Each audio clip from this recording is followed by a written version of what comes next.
So shall we start the session, sir? Yes, sir. Thank you.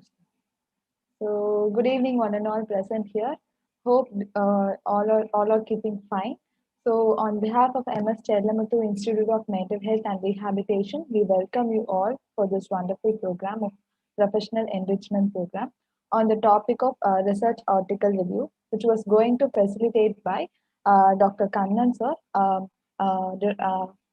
Director of Research, M.S.Chellamuthu Trust and Research Foundation.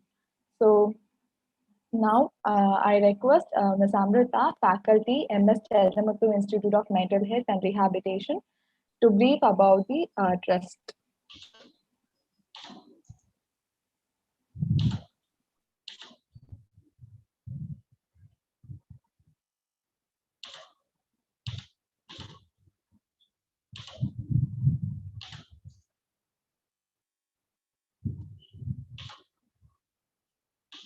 Yes, thank you, Shweta. So it is really a great honor to do our trust introduction. So M.S.Chellamuthu Trust and Research Foundation is a non-profit organization that was founded in the year 1992. It was the brainchild of Dr. C. Ramasubramanian, a leading consultant psychiatrist in our country. It is one of the largest mental health service provider in the state of Tamil Nadu. Our vision is to provide mental health for all, and in order to satisfy our mission, we promote mental health through holistic mental health care, affordable and accessible to all. There are 5 program interventions provided by M.S.Chellamuthu Trust and Research Foundation. First being the mental health awareness, second being treatment, third rehabilitation, livelihood promotion, and human resource development. In the aspect of mental health awareness, we create awareness about the importance of mental health and the habits that promote mental health. We want to make the society understand that mental health is preventable, treatable, and curable. In the aspect of treatment, we have 130-bedded neuropsychiatry specialty hospital called as Ahana Hospitals in various parts of Madurai. The Ahana Hospital takes care of the medical management of the persons with mental illness. Our third aspect covers the rehabilitation. So we facilitate mainstreaming of the persons with mental disabilities through institution and community-based rehabilitation services. We have one of the largest rehabilitation infrastructure in the state, so a few being the Bodhi campus at Alagappa and Shrishti campus. In the aspect of livelihood promotion, we try to create livelihood opportunities for people with mental disabilities to make a living. We also provide livelihood training through various production units, and the brand Care Factory is the brand which all our products are being marketed.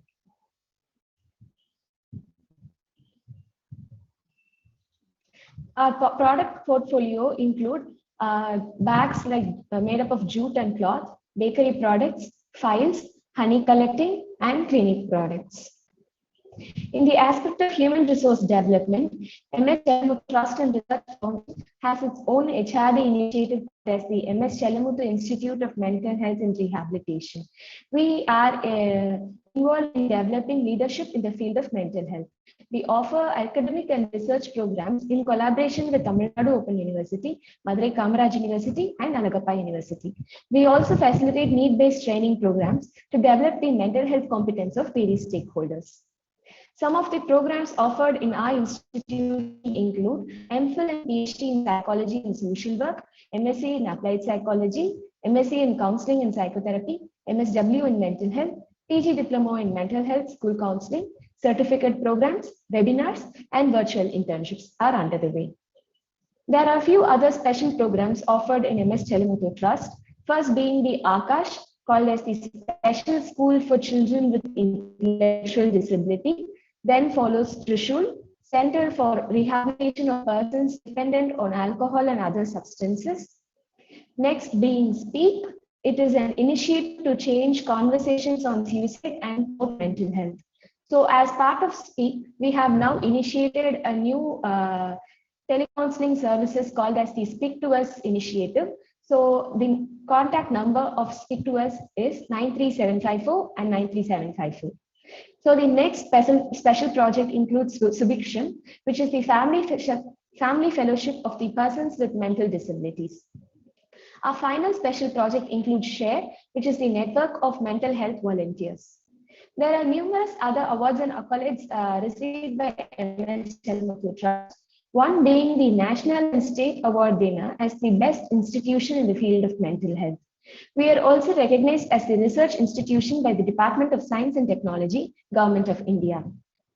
So on the final word, we hope to create a mental health becomes the priority in people's life. And I thank Ms. Shweta for the opportunity to share our initiative with you all. Kindly feel free to join us in our initiative and activities, and together let us create a mentally healthy society. Thank you, Shweta. Thank you, Amrita, for your brief introduction. So it's a time for introducing the chief guest. So, and it is actually a great opportunity to introduce such a esteemed person in the field of research, Dr. M. Kannan, sir, Director of Research, M.S.Chellamuthu Trust and Research Foundation. A few words about him. He was a former principal of Madurai Institute of Social Sciences, and he has a 32 years of experience in the field of teaching. And currently, he is serving as a Assistant State Nodal Officer, Tamilnadu Police Wellbeing. He is also a research guide for MPhil and PhD scholars of Madurai Kamaraj University and Alagappa University, Karaikuri. He is also a research coordinator, involved himself in various research projects. He has also presented 180 research papers at various international, national, regional, and local conferences. So, and also, he also provides research consultancy services for MSW, MPhil, and PhD scholars from various universities. So now I would like to welcome Dr. M. Kannan, sir, to take up the forum. Sir.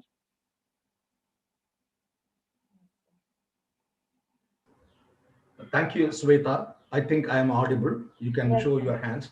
Yes, thank you. Indeed, it gives me great pleasure to meet you all through this Zoom meeting. I would like to first of all recognize and appreciate Dr. C. Ramasubramanian, our founder director, Mrs. Rajkumari Ramasubramanian of M.S.Chellamuthu Trust and Research Foundation, along with management trustee Tirumadi Sangaravadivu, our beloved mother. I also like to thank the principal of M.S.Chellamuthu Institute of Mental Health and Rehabilitation, Professor G. Guru Bharati, my mentor, and the faculty guides of Alagappa University as well Madurai Kamaraj University, faculty members of our institution, students, friends, participants. A special welcome and thanks to Dr. A.J. Christopher, my PhD evaluator, who is also there in the meeting. I'm so happy, I'm overwhelmed. Likewise, I can mention many of the people who are in this meeting. Well, the objective of this program is very simple. I have seen a research article when I was trying to go through the project proposal submitted by our PhD scholars of Alagappa University and Madurai Kamaraj University, I was having a lot of doubts. When I was just going through an article that struck me, why not I review this article? Thereby, we can share some of the ideas with regard to research components. I know if I talk research in general, probably you may think that it is not my cup of tea or it is not relevant to me. But then if I take a particular case, how they have gone about and how they could have done it, probably you'll also understand and relish, and you'll try to incorporate these suggestions in your research work also. So that is the intention.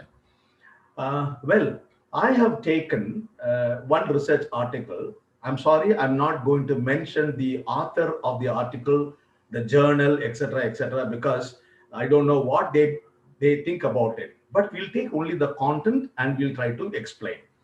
And it is not me alone going to talk about it. If you have any doubts, clarifications, you can just share it in the chat box.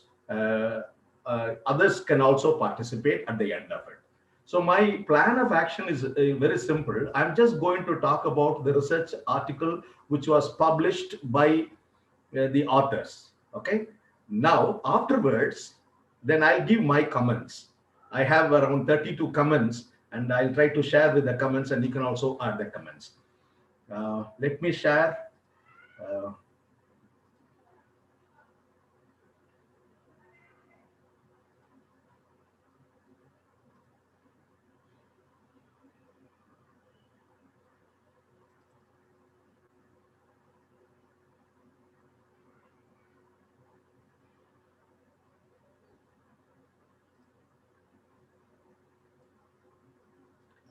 Uh, well, can you all see the PPT which I am projecting in my screen? Okay, thank you, Biju. A special thanks to Dr. Anthea Washington. I could see her. Thank you, Anthea. Uh, well, one line about the professional enrichment program. Professor Guru Bharati and faculty members and me and Dr. CRS were thinking that why not we give a kind of a refresher course to the PhD scholars and others who are interested in the field of mental health. So we have started this program called the Professional Enrichment Program, wherein any one of us can join, and we can share our ideas. Okay, it is exclusively meant for those who are involved in the field of mental health or those who are having interest in the field of research, etc., etc. Okay, well, the title of the article.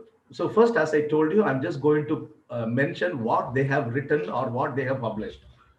Okay, the the title goes like this: A study of marital adjustment, psychological well-being, and coping among female spouses of patients with alcohol dependence. Okay, so that was the title. Purposely, I have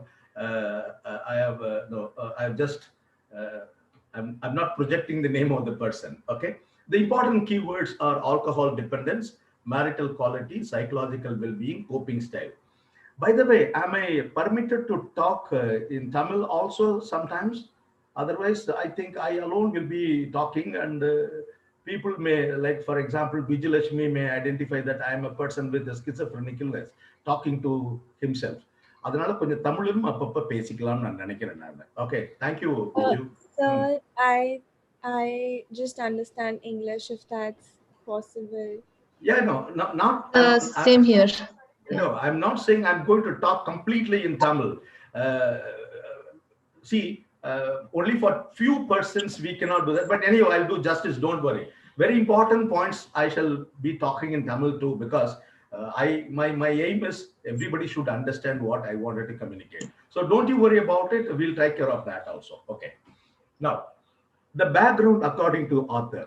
Alcohol use is a very common problem all over the world, attributing to 3.3 million deaths globally and 139 million of daily disability adjusted life events. Okay, that's called delay.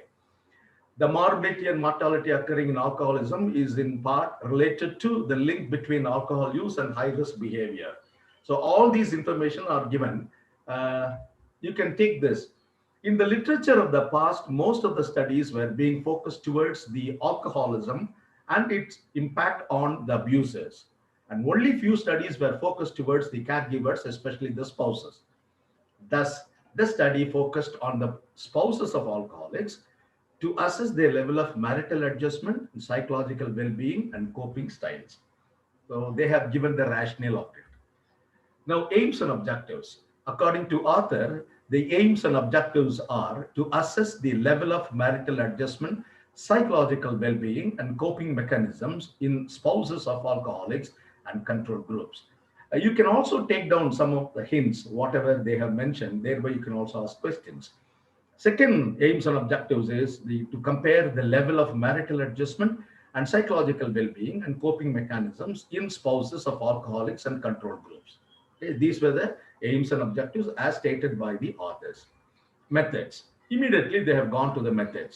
This is a case-controlled study, underline case-controlled study, done in a tertiary care center at psychiatric department of Tanjore Medical College. Okay. After getting approval from the ethical committee, the study was done. The alcoholics attending the psychiatric OPD diagnosed under ICD-10 classification as F10, mental and behavioral disorder due to the use of alcohol, whose spouses were considered as cases.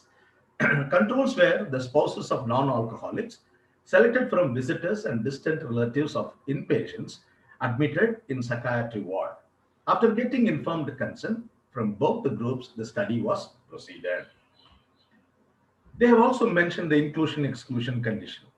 The inclusion conditions are age 25 and above, and marriage duration 2 years and above.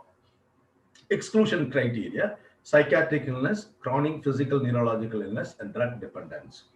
Okay, just to observe what they have written, then I'll give my comments later. Next one is the sampling. The study was conducted with sample size of 50 cases on convenience, underlined convenience. Among them, only 41 given informed consent. Among the 41 cases, 30 were qualified for the study and 11 were excluded from the study.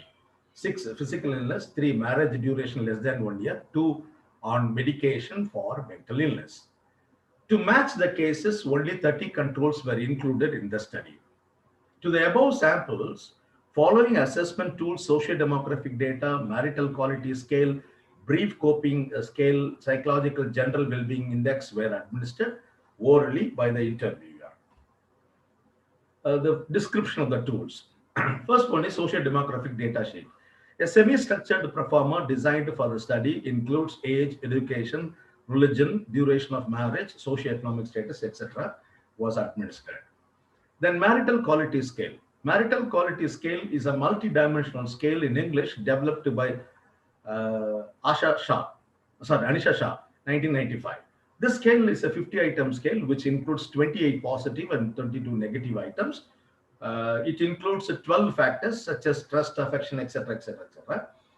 For the positive worded items, we have given the scores as 1, 2, 3, 4, and the reverse scoring was done for the negatively worded items. These are all the few psychometric properties of a particular scale. The total score is obtained by summing the scores of individual items. The range is between 50 and 200. Higher the score indicate poor quality of marital life. Underline, higher the score indicate poor quality of marital life. The scale has high internal consistency and retest reliability. Okay. Then second instrument was called Psychological General Well-Being Index. Was developed for the evaluation of the perceived well-being and distress. It includes 6 dimensions, namely anxiety, depression, positive well-being, self-control, general health, and vitality. As the subscales are internally consistent, the 22 items have been frequently used to form an overall index. That's called Global Score on Psychological General Well-being. It's called Psychological General Well-being Index.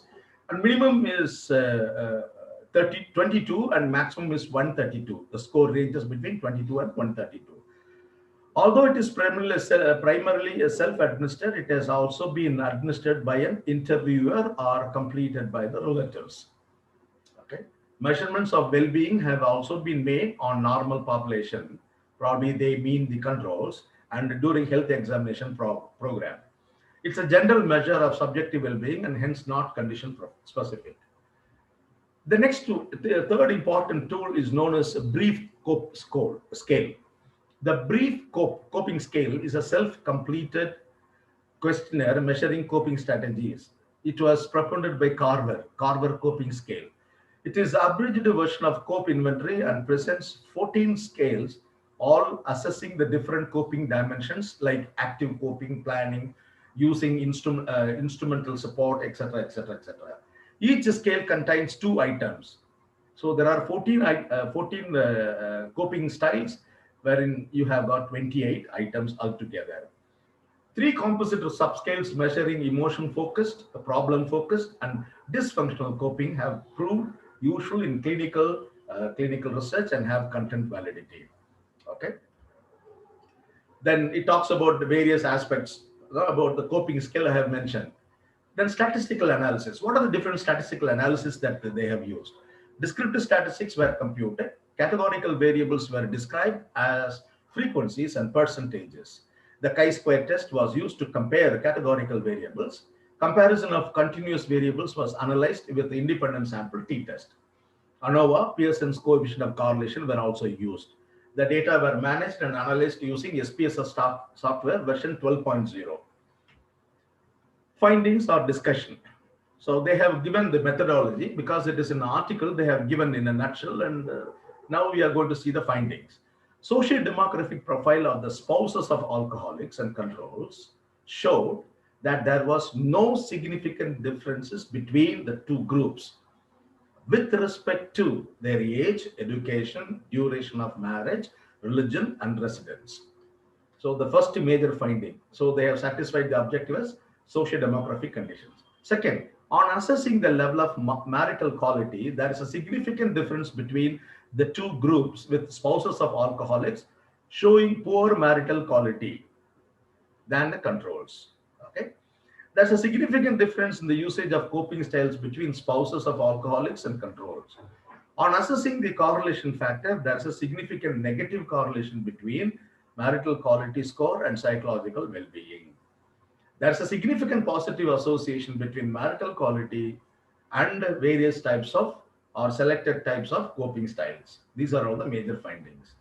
Then finally, they have given the limitations. The present study was done in the tertiary hospital in an urban setting, and hence the results cannot be generalized. That was the first point. The sample population was so small in number. Most of the sample reported to the outpatient department were belonging to low socio-demographic, socio-economic status and studied up to high school education. Hence, it cannot be generalized to all socio-economic and high literacy people. Conclusion. There is a significant level of less adaptive coping style, poor marital quality of life, and psychological well-being in the spouses of alcohol-dependent patients.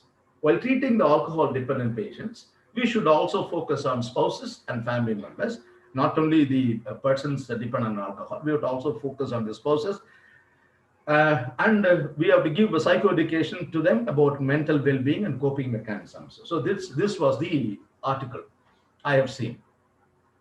Okay, now I will just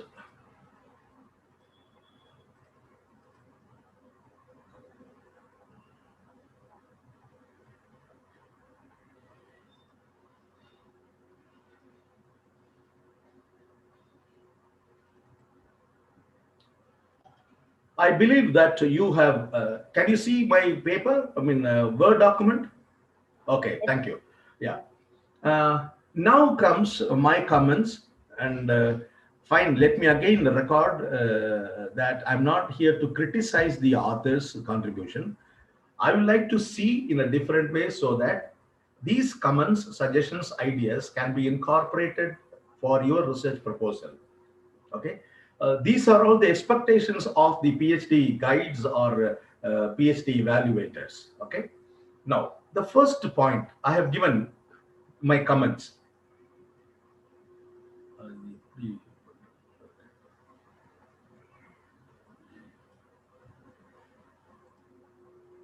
Okay.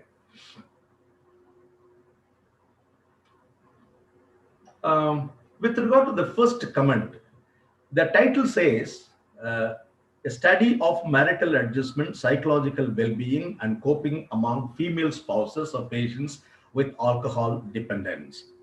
Fine. We were told that a study title should focus on the relationship between the independent and dependent variables. Okay.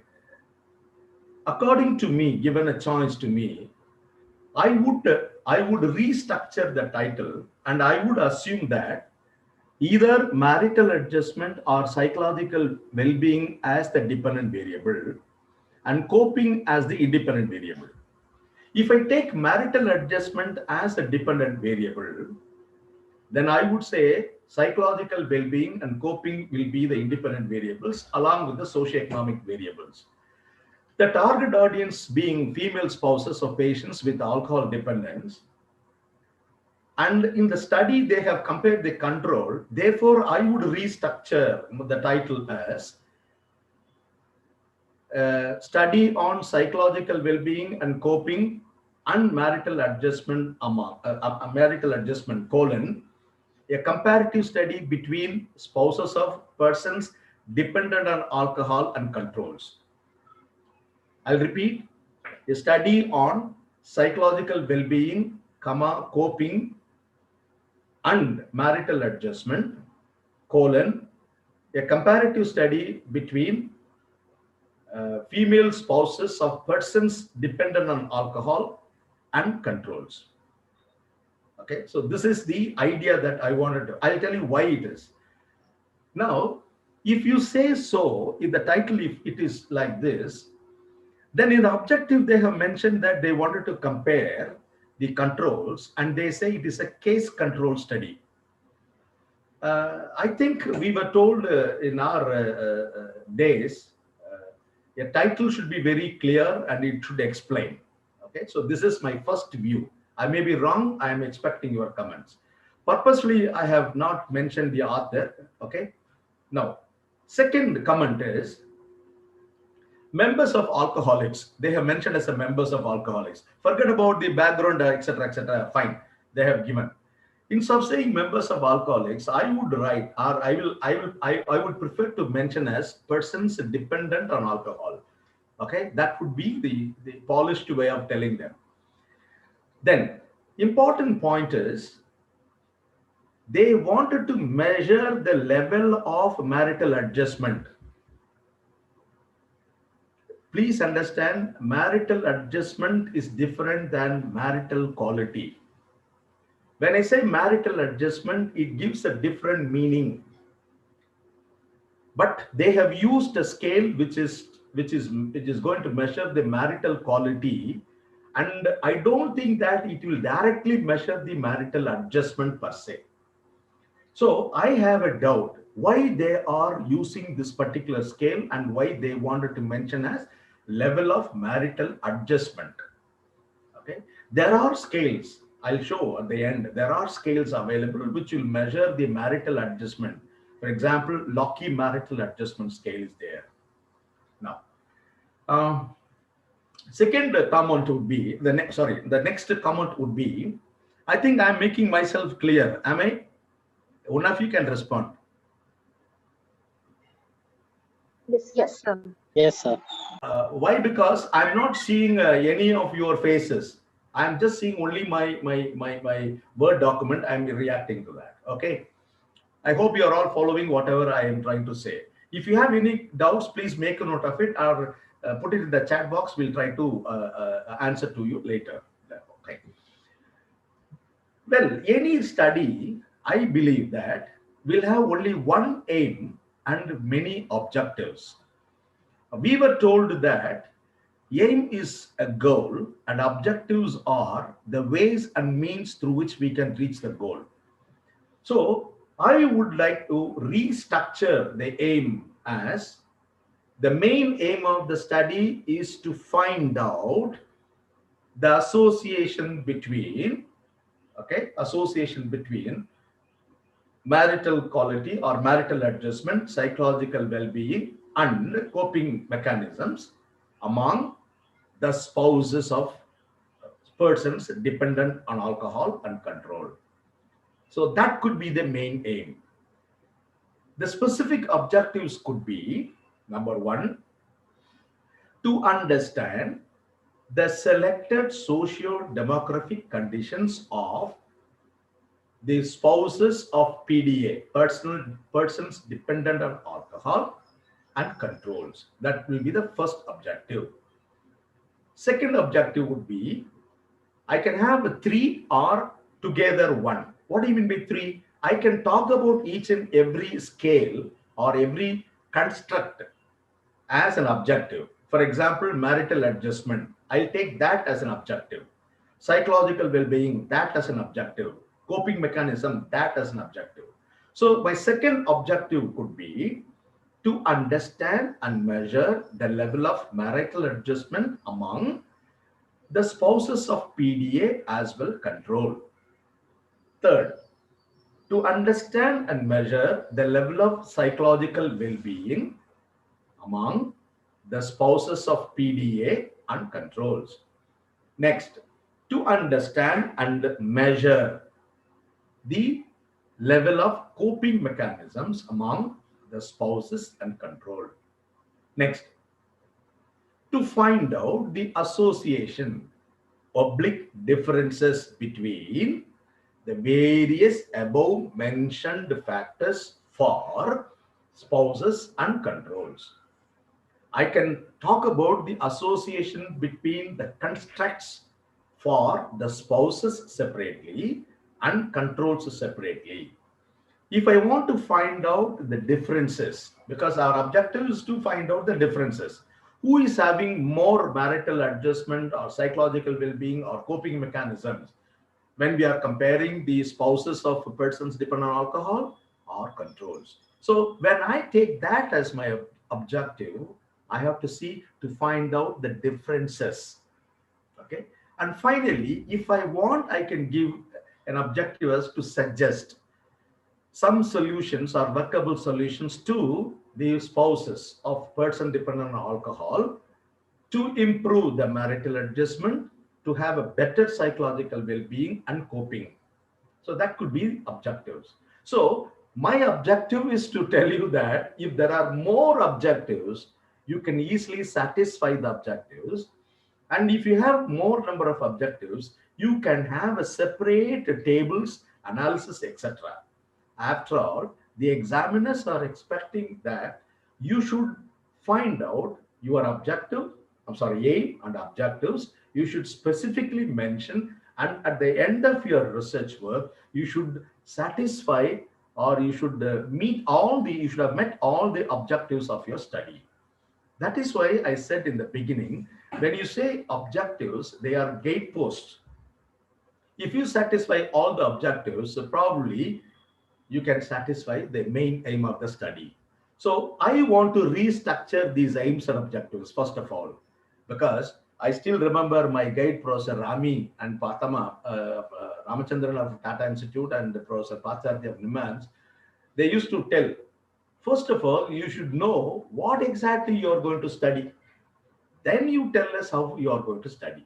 So the first research question should be, what is the research question? So what is that you wanted to study? So what is the first question? And if I mention that these are the things that I wanted to study, then how are you going to study will come automatically. So friends, after seeing the aims and objectives of this particular author, if you could restructure the aims and objectives, what I have suggested, probably it will be very easy, and you will do your research by enjoying. You will be doing your research work.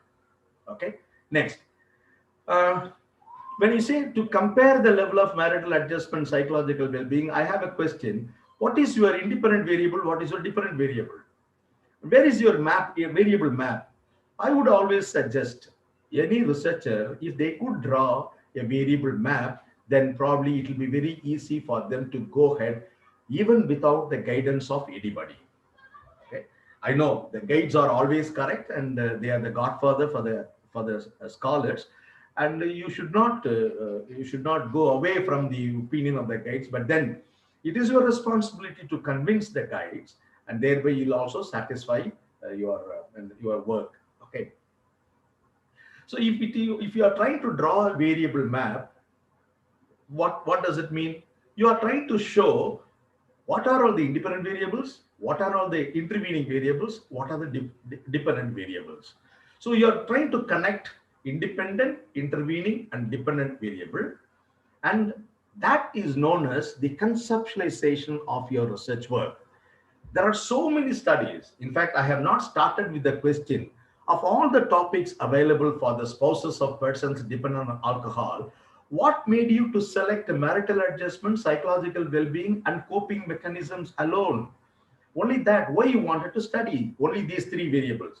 You may argue with me that in the introductory part I have given I have given the reasons for selecting these three. Fine, but then in your original work, you have to establish that of all the variables available, these are all the three important variables which are really differentiating the spouses of persons dependent on alcohol and the controls. Okay, then only you'll have a proper justification for doing your research work. So my suggestion would be immediately after aim objectives, if you are trying to have your variable map, that I think that will really solve most of your work. With the help of variable map, you can draw hypothesis, etc. Okay, fine. Next, according to the author, they say it's a case control study. I read differently and I understood the term, the meaning for the term case control study. So I'll show another work. 1 minute.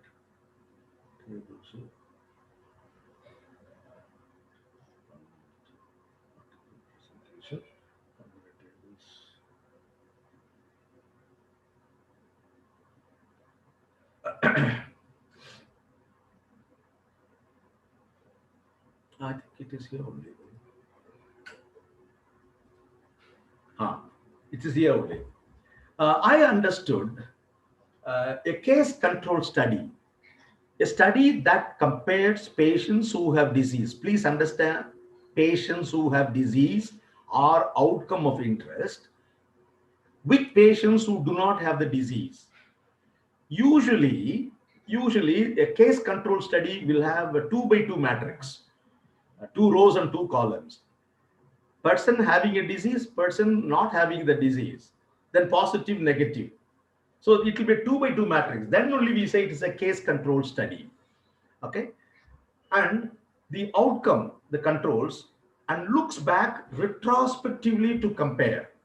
That's very important. It is a kind of a retrospective study to compare how frequently the exposure to a risk factor is present in each group. And they also said a case control study is an observational study because there is no intervention. Okay, there is no intervention. If you do some intervention, then either it could be a quasi-experimental study or pure true experimental study. I like to give some more theoretical input. You are aware of it, but then for those who are the beginning stage, okay, I like to say something. There are different types of research designs. Okay, according to Mary Jagoda or Celtis et al., there are 4 basic types of research designs. Number 1, formulative or explorative. Number 2, descriptive. Number 3, diagnostic. Number 4, experimental research design. Now there are so many other designs have come: single case evaluation, evaluative studies, so many research designs. Okay, true experiment studies, so many things have come. Okay, now if you want to do an intervention study, it is not an observational study. Okay, if you want to do an intervention study, then you have to remember MCR. M stands for manipulation, C stands for control, R stands for randomization. Okay. Now, please understand, whenever you are conducting an experimental study, okay, you have to remember this MCR. There should be one particular variable called manipulative variable, otherwise known as intervention variable, otherwise known as independent variable. That should be the important condition for doing an experiment. Okay? That's called manipulation. You have to manipulate the situation, and you have to say that because of this manipulation, the effects have occurred. So first point is manipulation. Second one is control. Whenever you have 2 groups, see to that the 2 groups are homogeneous. If it is not homogeneous, you are not supposed to carry out an experimental study. What do you mean by homogeneous? At the pre-test level, both the groups should have similar conditions and characteristics. That is called homogeneity. Okay. Now it is called control. So any experiment will have a minimum of 2 groups for easy understanding. One is called experimental group, where the intervention is provided, and control group, where no intervention will be provided. So second point is, after manipulation, control. Third one is very important called randomization. You should try to allocate the samples in such a way that there is no biasness for the two groups. If I select only the known persons in the experimental group, like for example, highly educated people in the experimental group, irrespective of my intervention, they would have secured good marks after the post assessment. Okay, so I need to have proper randomization, and if it is not randomly assigned, then it will be called as a quasi experimental study or non-experimental study. By understanding all these things, I don't think that this particular study is a case control study. This is my argument. I hope I'm making myself clear. A case control study per se denotes different thing. I'll add one more point. In medical diagnosis, two important things are to be considered. One is sensitivity, another one is specificity. For more details, I think you can refer to internet. And if time permits, we can have one more session on designs and these type of technicalities. Sensitivity is the ability of a test to correctly identify those with the disease. இங்கேயும் கரெக்டா இருக்கணும், டயக்னோசிஸும் கரெக்டா இருக்கணும், பேஷண்டாவும் இருக்கணும். That's called true positive cases னு பேரு. Okay. Second one is specificity, refers to the ability of the test to correctly identify those without the disease. That's called true negative அப்படினு பேரு. So true positive, true negative. இப்போ பாருங்க, கொரோனால வந்துட்டு I am very sorry to say people are suffering by corona, but the test results are not positive. அப்ப என்னன்னு கன்க்ளூஷன்ஸ்க்கே வர முடியல.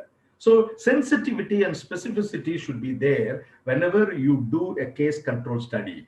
இது மாதிரியான சில விஷயங்கள்லாம் இந்த particular studyல இல்லாதனால தான், what I mean to say is that it is not a typical sense of case control study, it is a comparative study அப்படின்னு சொல்லிட்டு நான் ஆர்கியூ பண்ண ஆசைப்படுறேன். Okay. Now next comes the inclusion conditions and exclusion conditions. And to tell you what is the need for having inclusion and exclusion conditions, we know very well that our population mostly will be on a heterogeneous population. அப்ப heterogeneous இருக்கும்போது we cannot have representatives from all the different sectors. So we wanted to have a homogeneous population, and we can select a few from the homogeneous population. Thereby we can generalize it for future. So that is the purpose. So any sampling technique requires homogeneity. Homogeneity ன்னு சொல்லுவான், இல்லனா representativeness ன்னு சொல்லுவான். They should represent the characteristics of the universe. The samples that you have chosen should represent the characteristics of the universe. அது ஒண்ணு. அதுக்கப்புறம் the next important thing is that they should be randomly selected ன்னு சொல்லுவான். It should be selected randomly.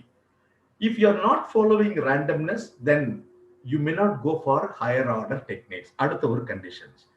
So first one is a representativeness, second one is randomness, and third one is homogeneity இருக்கணும். அதுக்காக we follow inclusion exclusion conditions. Now age 25 and above, அப்படிங்கிற first inclusion conditions they have mentioned. I have a question. What is the upper limit? Since the topic is related to marital adjustment, can we have a person who is dependent on alcohol whose age is 80? Is it possible? What way we are going to do with that? So I would suggest, instead of saying 25 and above, if we could limit the, if you could tell us the range of the age, like 20 and above, 25 to 45, அப்படின்னு ஏதாவது சொல்ல முடியுமா? Again, you have to be very careful. 25 and above, 25 to 45 range இருக்கிறவங்க தான் person dependent on alcohol ரொம்ப problem இருக்குன்னு some studies should be there. So I wanted to question the first inclusion criterion. Second, marriage duration 2 years and above. Fine, I admit 2 years and above. Fine. But the another important condition is whether or not the spouses are living with a partner. Person dependent on alcohol கூட இருக்காங்களா இல்ல husband is drinking somewhere in Abu Dhabi and wife is happily here அப்படின்னா marital adjustment எப்படி இருக்கும்? So what I mean to say is that whenever we are selecting inclusion conditions, it should be meaningful and it should really help us to have a homogeneous population. அதுல இருந்து நம்ம samples select பண்றதுக்கு ஈஸியா இருக்கணும். Next, exclusion conditions. They have mentioned that psychiatric illness, chronic physical, neurological illness, or drug dependence அப்படின்னு சொல்றாங்க. For whom? யாருக்கு? Spousesக்கா அல்லது person dependent on alcohol என்னன்னு மென்ஷன் பண்ணல. So it is really a difficult one. So inclusion exclusion condition வந்து as a lay persons கூட புரியுற மாதிரி இருக்கணும். Whenever you are saying inclusion exclusion condition, even an ordinary person who is not having any idea about research jargons should be in the position to understand what is what.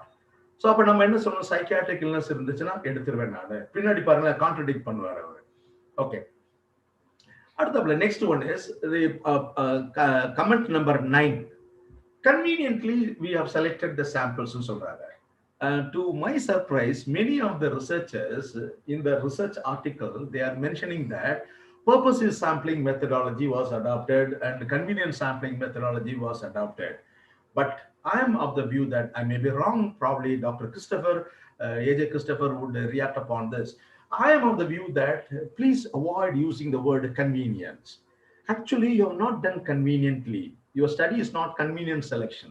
You have done a very scientific way, but you have used very correctly the wrong word.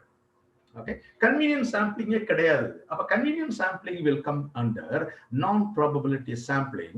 Once you have got a non-probability sampling, then you are not permitted to use the parametric statistical test like one-way ANOVA, student t-test, independent sample t-test, or paired t-test, or Carl Pearson's coefficient of correlation.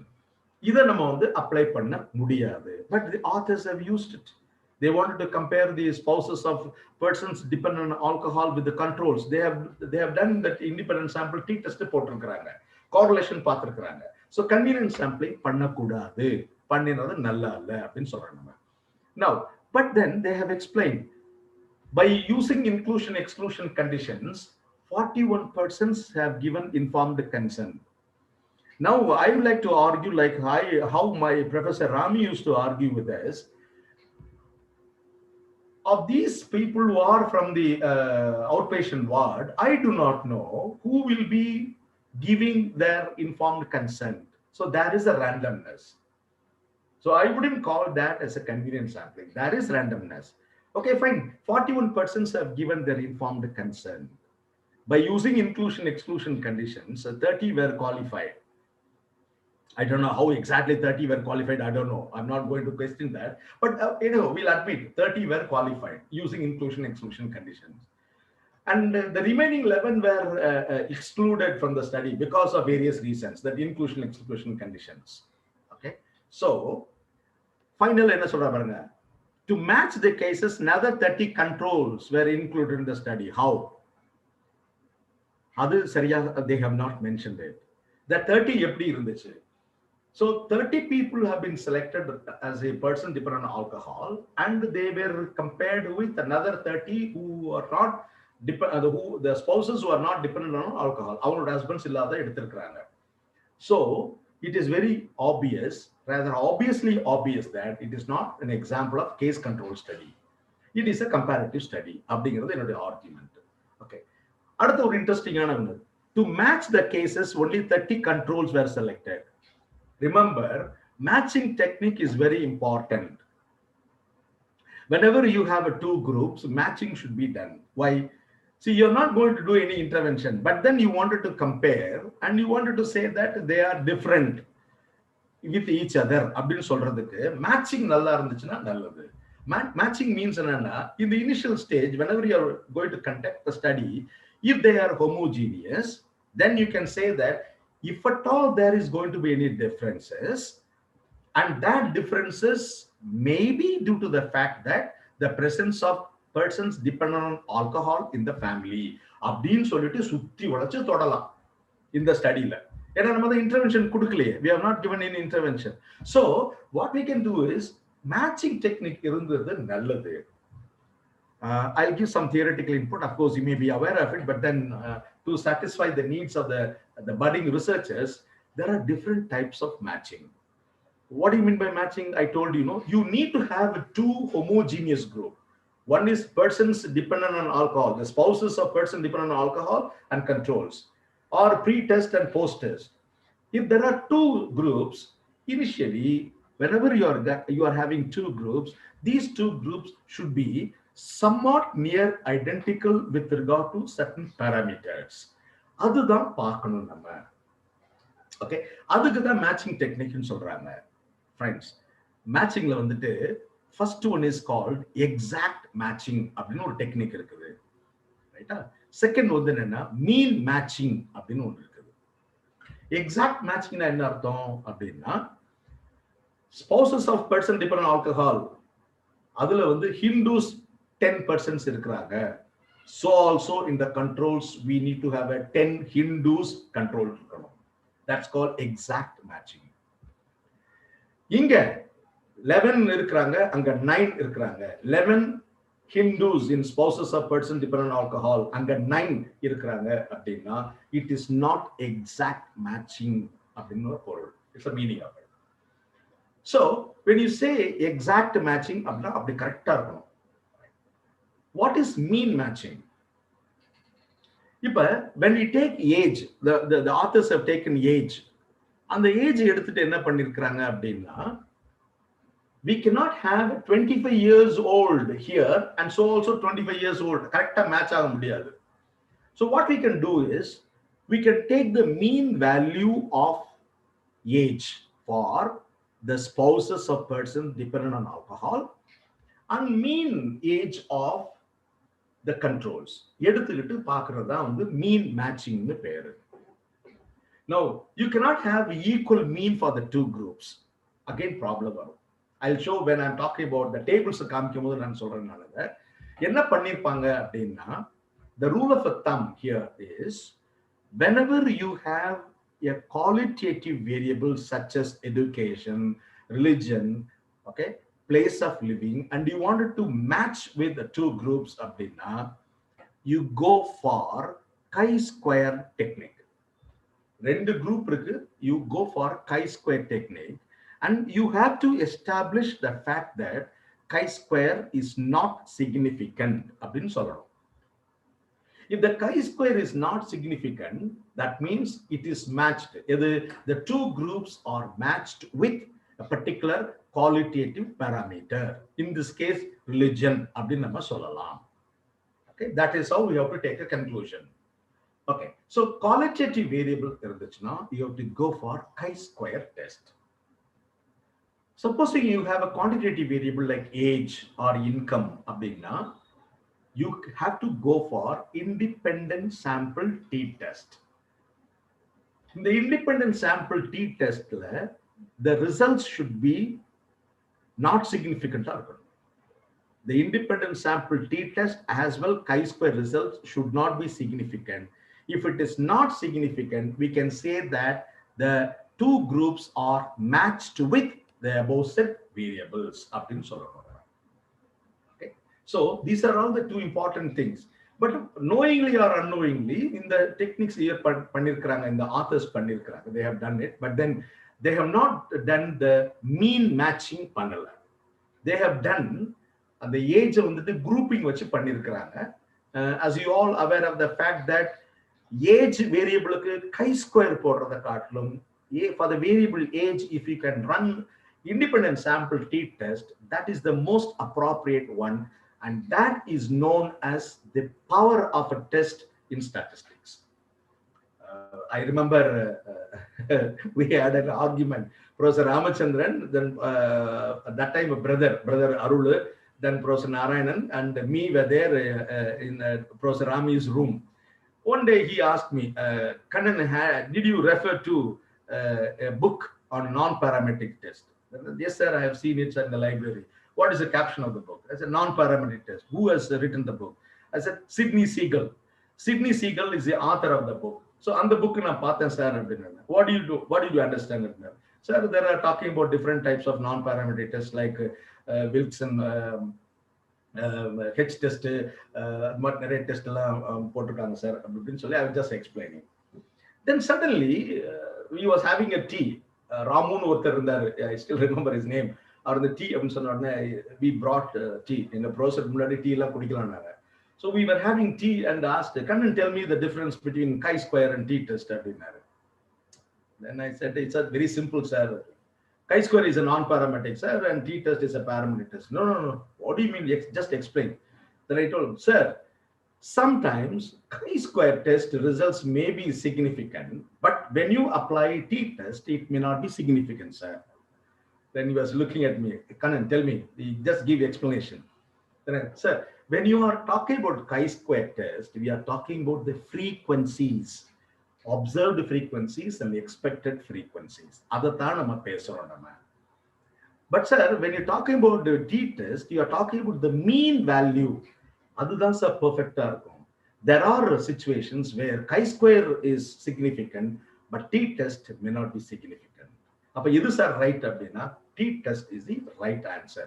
Yena that's a parametric test. So friends, matching technique la ivlo irukku. These are the points that you have to remember when you're talking about matching technique. Next வந்துட்டு இந்த procedure mention பண்ணிருக்காங்க. Then they have not mentioned what sort of sampling methodology that they have adopted.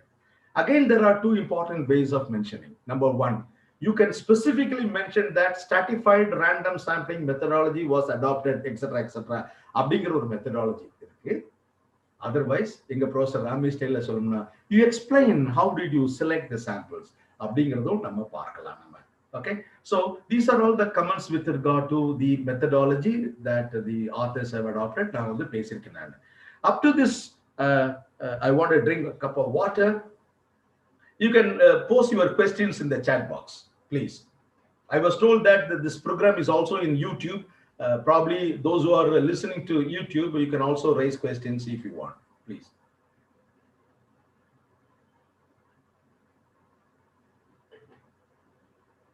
Any comments till now? Because I'm going to talk about the important area called the tools of the study.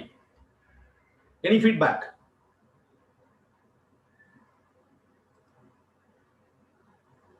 Any feedback? No. I think I'm in the right direction. Thank you. I'll proceed. Oh, I recognize the presence of Professor Kudulingam, the expert in the field of community mental health. Christy Koods is also here in that team. Thank you. Yeah. Okay, fine. Now let us go to the next one called the tools. Very important thing. I have a suggestion to you all, those who are listening to me. Please, you have to be very careful in selecting the tool for your research work. When you are not able to select the appropriate tool, you may not expect the appropriate results. That's very important. Now, first of all, you understand marital quality scale. For this particular study, marital quality scale was adopted by Shah. Anisha Shah, she is a faculty member at NIMHANS Bangalore. Okay. It is a multi-dimensional scale. Okay. There are 50 items. Okay. A 4-point rating scale. There are multi-dimensional scale. There are about 12 dimensions, 28 positive items and 22 negative items. There are 12 factors. I would suggest, whenever you are trying to adopt any standardized scale, please remember, just remember the following points. You may also take down. Many times I have mentioned in my classes, do you have the author and the full references according to APS type? Number one. Number two, do you have all the questions, the statements? Next, do you have the scoring procedure?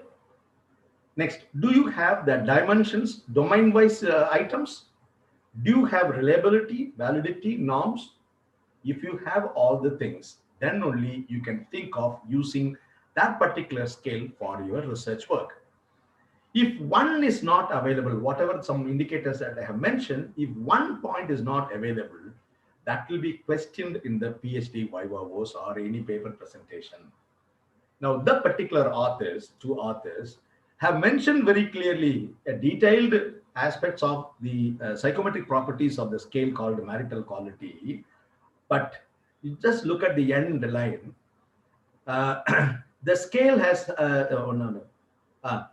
the range for the total score is between 50 and 200. Higher the score indicate poor quality of marital life. This is a problem. We have understood that supposing I apply a tool called quality of life, okay, it means WHO quality of life scale. It says higher the score, higher the quality of life. Okay, higher the score, higher the emotional intelligence. Higher the score, higher the psychological well-being. That is very easy to understand. But this particular author has mentioned that higher the score, poor the quality of marital life. Whenever you have this type of scale, you should be very, very, very cautious. Because while you're writing the analysis, applying statistical technique, you'll have a lot of confusions. Okay, you'll have a lot of confusions. Fine. For this, there is one technique. Now, if you want to say higher the score, in this particular example, higher the score, higher the quality of marital life, that is one methodology, and that is called data transformation. You can have a data transformation and you can change the meaning so that you can make it as a positive one. What do you mean by positive? Higher the score indicate higher the marital quality of life. Okay.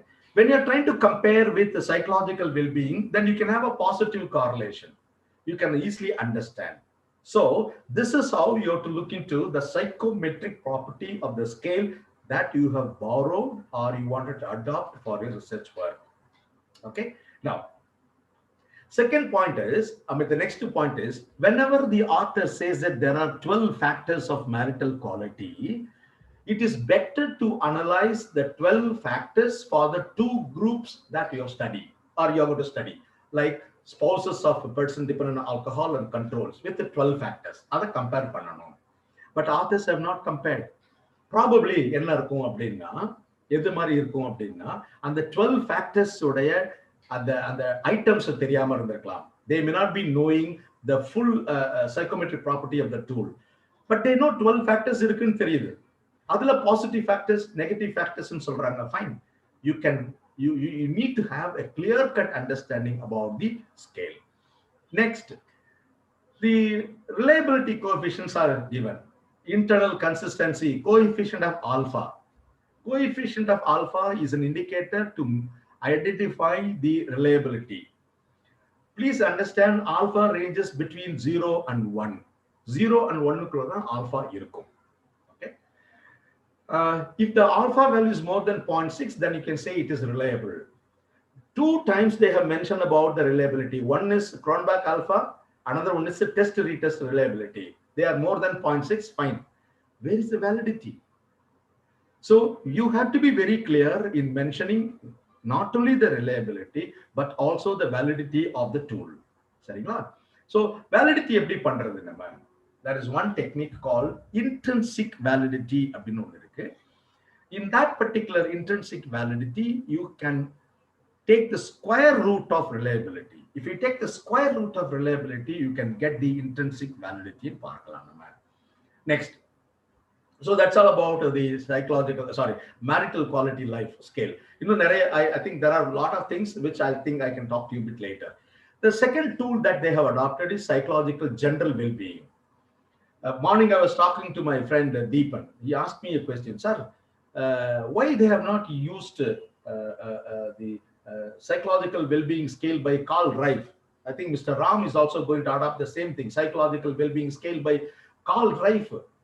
Well, do you think that there is only one scale available, one scale available to measure the personality? There are different types of scales available. Okay. Similarly, when you're talking about psychological well-being, there are different scales. One is psychological general well-being index, then psychological well-being by Rife. So you have to be very, very, very careful. What is the purpose of yours when you are trying to select the particular scale? Here they have taken psychological general well-being index, which consists of, I have gone through the original scale, which consists of 22 items. Okay, 22 items. I'll show that 22 item scale. And it ranges between 0 and 5. 0, 0, 1, 2, 3, 4, 5. அப்படின்னு சொல்லி 6 responses உள்ளதுதான் அவங்களுடைய இருக்கு. They have anxiety, depression, positive well-being, self-control, general health and vitality அப்படிங்கிற dimensionsலாம் வச்சிருக்கிறாங்க. Higher the score, higher the psychological general well-being சொல்றாங்க. I admit. Okay. So இதுல பார்த்தாச்சு அப்படின்னா psychological well-being there are 22 items இருக்குது. There is one more thing called the psychological general well-being indexed -S, stands for short version. There are only 6 aspects, 6 questions are இருக்குது. In the original 22 items la வந்து item number 5, 6, 7, 18, 20, 21. இந்த item மாத்திரம் எடுத்தாச்சுன்னா it is nothing but psychological general well-being index shorter version. இப்போ இந்த question வந்து என்னன்னா, why you are mentioning only 22 items? Why not you go for 6 items? Though the 2 scales are measuring the same old thing. அப்படிங்கிற questionக்கு வந்து we have to be very clear. You should mention in the report saying that these are the different ways through which we can measure the general psychological well-being, and I am going to select this particular tool அப்படின்னு சொல்லிட்டு நம்ம வந்து கண்டிப்பா justify பண்ணணும். Next, important point, technical point that I like to discuss with you. Originally, author scoring on the ranges between 22 and 100, 110. You know, 22 items are there. ஒரு scoring procedure போட்டு வந்துட்டு என்ன பண்றாங்க 0 and 22 items அப்படின்னா let's say 0 to 110 தான் scoring இருக்கும். Okay. Now, the author எழுதிருக்காங்க, in several studies, the scoring has been changed to 1 to 6, giving the score ranges 22 to 132. Original version வந்துட்டு 22 and 110 இருந்திருக்கும். இப்போ இவங்க என்ன பண்ணி ஸ்டடீஸ்லாம் என்ன பண்ணிருக்காங்க 1 to 6 scoring கொடுத்து 22 to 132 வரை இருக்கிறாங்க. Please understand, your results will not be changed if you are giving 0, 1, 2, 3, 4, 5 or 1, 2, 3, 4, 5, 6. என்ன மாதிரி scoring கொடுத்தாலும் the results will not be affected. Only thing, the scores will be changed. அதான் இதுக்கு பேரு மேத்தமெட்டிக்ஸ் என்ன பண்றாங்க அப்படின்னா shifting of origin அப்படின்னு பேரு. It is known as shifting of origin. சில பேர் கேட்பாங்க, why you want to give 1, 2, 3, 4, 5 as 5-point rating scale? Why not 10, 20, 30, 40, 50 ஏன் வைக்க கூடாதுன்னு கேட்பாங்க. Fine, you can give. The numbers will be big. That's all. But the results will be same. அதுக்கு பேரு shifting of origin பேரு. But you can follow any one of the methods, whether 0 to 5 or 1 to 6. Anyway, you can follow. That point I would like to talk to you here. Then, normal population is சொல்றாங்க. You are not supposed to use the word normal population. There is no one who is normal. சரிங்களா? Normal population கிடையாது. Very carefully you have to use the word controls அப்படின்னு use பண்ணணும். சரிங்களா? அப்புறம், it is a general measure of subjective well-being. Friends, there is a separate scale available to measure the subjective well-being. Nakpal and Sen அப்படின்னு ஒரு author இருக்காங்க. They have used 31 items of subjective well-being scale. எங்க ட்ரஸ்ட்ல doctor R செல்வி குமார் இருக்கிறாங்க, doctor M செல்வி இருக்கிறாங்க. These people have used this particular scale called subjective well-being. So subjective well-being is different than psychological well-being and psychological general well-being. So you have to be very, very, very careful in selecting the tool. Next, நான் ஏன் இவ்வளவு தூரம் tools பத்தி பேசுறேன்னா, most of the research scholars are in the stage of selecting the tool. அப்ப நம்ம எவ்வளவு கேர்ஃபுல்லா இருக்கணும்ங்கறதுக்காக தான் இவ்வளவு டைம் நான் எடுத்துக்கிறேன் நான். Once you are very clear about the tools that you have chosen, then findings and etc. are very simple. Okay. Next, I hope I am making myself clear. Do you have any break for 5 minutes, ladies and gentlemen? Over to the organizers, because it is 7:10. Do you have any? Because you have given the session by 6:05 or so. 1 hour is over. Do you have any break? Organizers, please.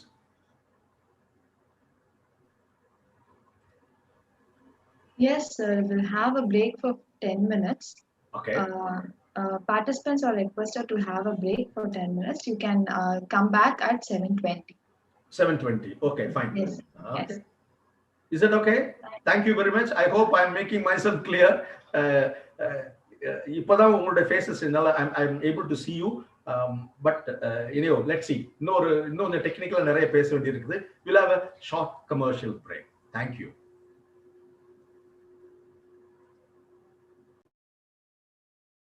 Thank you, sir.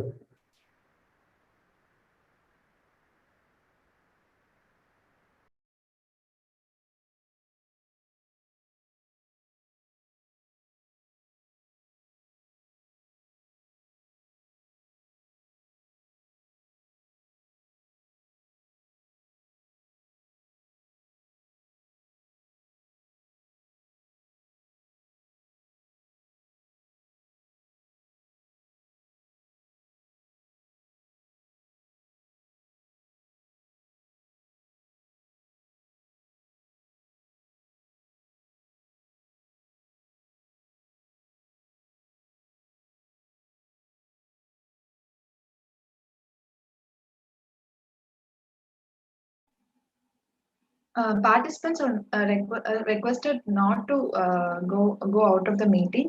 You please turn on your videos, turn off your videos, and be there itself.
Hope everyone would have joined.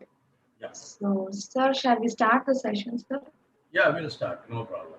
Sir, before moving into that, there is a question in the chat box, sir, which Yeah. was posted by Bijuma. Okay. With regard to inclusion criteria, should the years of dependency, alcohol dependency, be mentioned in inclusion criteria? That is the question. Yeah, very good question. I appreciate it. It is good if you are mentioning it. Why? Because you are trying to have a homogeneous group. Um, uh, in that occasion, if you are able to mention the age or duration, etc., then it will be very nice. You can give the range. You can give the range. Okay. Then later on, you can say that higher the duration of intake of alcohol, uh, uh, uh, lower will be the marital quality, or lower will be the psychological well-being, etc. You can have a beautiful hypothesis. It's a good question, Biju. Yeah, I appreciate it. Biju is asking question because her guide will instigate her to ask questions. I know. Dr. Veera Balaji is her guide. Shall we start? Okay.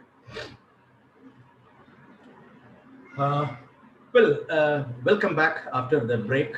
Let me continue. I think I'm audible. The third scale that the authors have used is called brief cope scale. Friends, again, let me tell you, there are two different types of scales. One is called a qualitative scale. Another one is called a quantitative scale. Uh,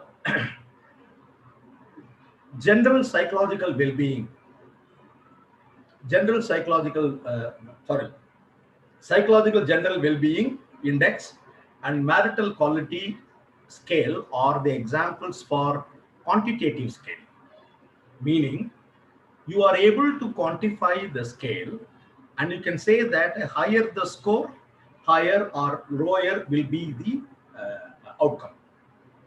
In this example, higher the score in psychological general well-being, higher will be the psychological general well-being. Lower the score, lower it will be. It is called a quantitative scale. With regard to brief coping scale, it is a qualitative scale, meaning you will be talking about any one of the types. See, there are 14 types of coping. If you understand the questionnaire properly, then you can say that among the 14 types of coping, predominantly I will use this coping. So I'm going to talk about the type of coping. Okay. Now I'll give an example. Let us say there are three types, A, B, C. Okay. Now the author would say that you take the type as a type which has got maximum score. என்ன அர்த்தம்? ஏபிசின்னு 3 style இருக்குன்னு வச்சுக்கோங்களேன். இதுல எது மெஜாரிட்டியான major score இருக்கோ, high score இருக்குதோ அதுதான் அவங்களோட டைப் அப்படின்னு சொல்லுவாங்க. That's how they used to say. I'll give an example. ஏபிசின்னு சொல்லி there are 3 types. Do you know the combinations? A செப்பரேட்டா இருக்கலாம், B, C செப்பரேட்லி, 3 ஆச்சு. Then AB, AC, BC, then ABC. There could be 7 ways of getting the maximum scores. 7 possible ways. If there are 3 types, there are 7 possible. 14 types இருந்துச்சுன்னா எவ்வளவு combinations வரும்? அது வந்து it's very, very difficult task. So when you are going to select that type of qualitative scale, you have to be very, very careful. I'll give another example. I think Madam Pavalam is going to take a scale on parenting styles. There are 4 types of styles that she is going to talk about. A, B, C, D, 4 type இருக்கும். Okay. அதுல என்ன combinations வரப்போகுது? I do not know. It goes நிறைய இருக்கு. A, B, C இருக்கு, அப்புறம் A, B, B, C, A, D, B, C, B, D, C, D, அப்புறம் A, B, C, அப்புறம் A, B, D, அப்படி நிறைய combinations போயிட்டே இருக்கு. Better be careful. So this is a word of caution that I would like to tell you. But fortunately, in the particular author, fortunate enna solra, why I am saying so அப்படின்னா, the brief coping scale by Carver, நீங்க நெட்ல download பண்ணலாம். I'll also show brief coping scale by Carver. அவர் என்ன சொல்றாரு, Carver 1997 அப்படின்னா, he has different forms.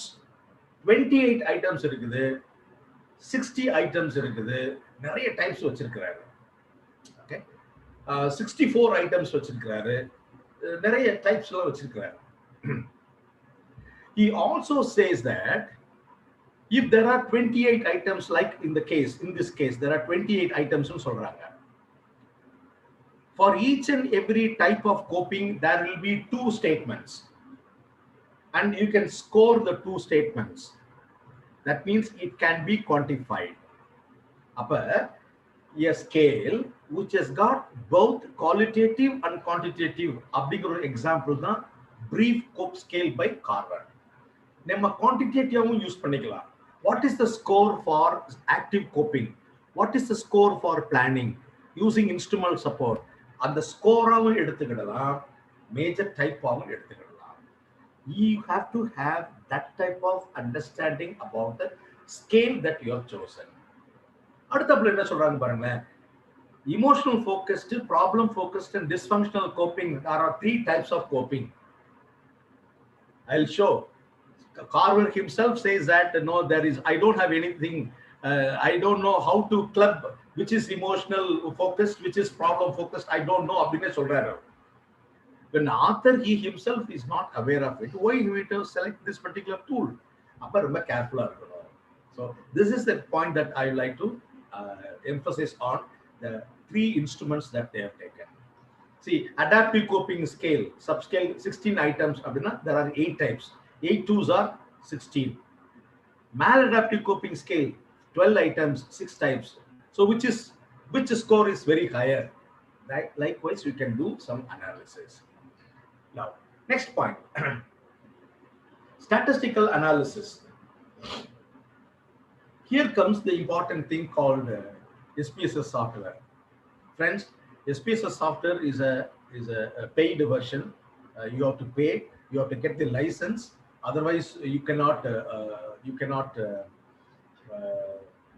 use that. But then you can use trial version of SPSS 14 or 25 itself. You know, SPSS 25 has come. You can use the trial version and you can say that I thank the SPSS Incorporated.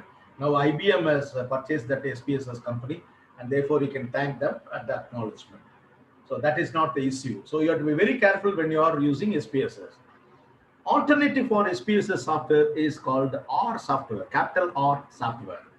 Capital R software talks about various statistical techniques. You need not get permission from the R company.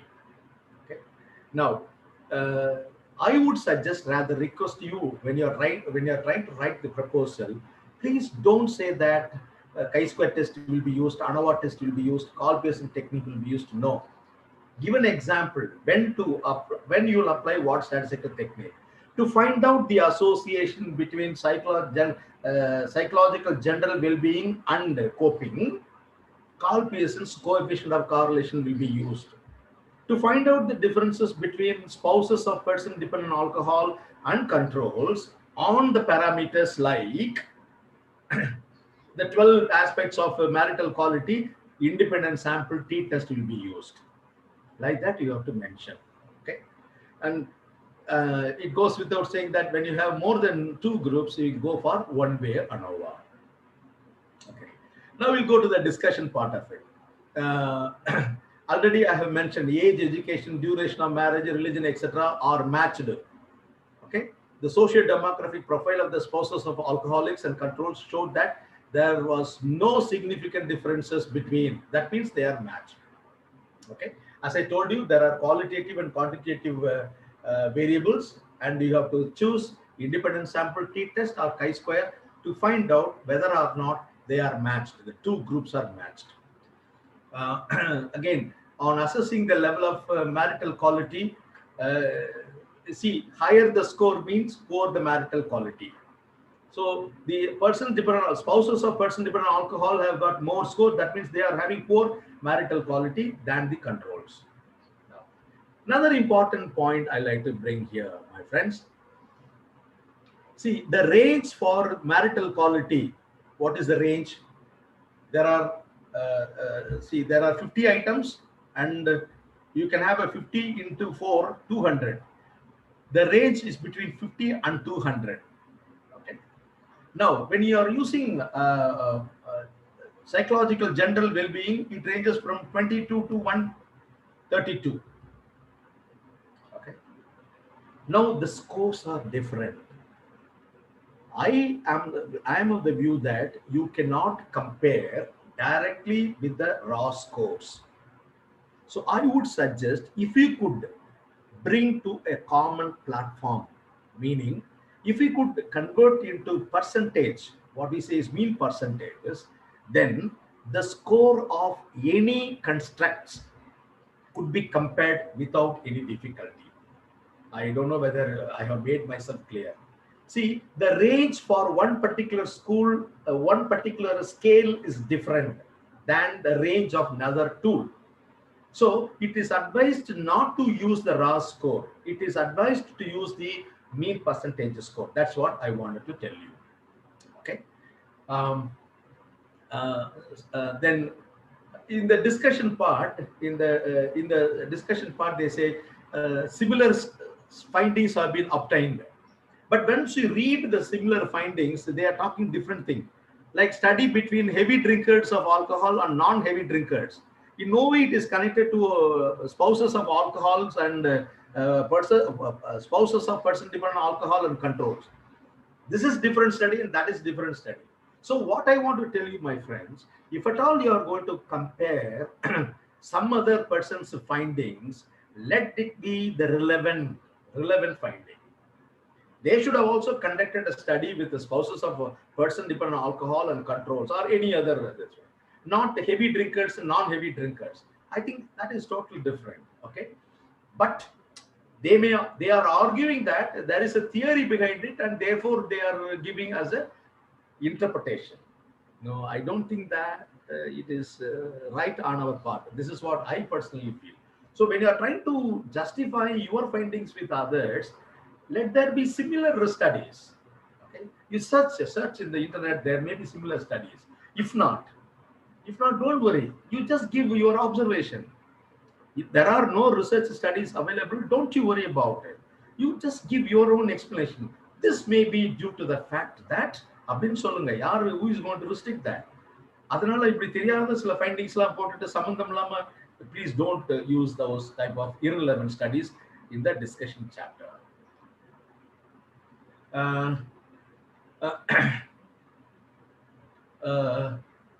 When you are trying to talk about the findings, see, it is wrongly typed, I believe. The spouses of alcoholics scored a higher mean value than controls. It is not correct. I think they have contradicted. So you have to be very careful in while you're writing the thesis and redrafting your thesis. Okay. Coping styles and all, spouses of alcoholics. Okay.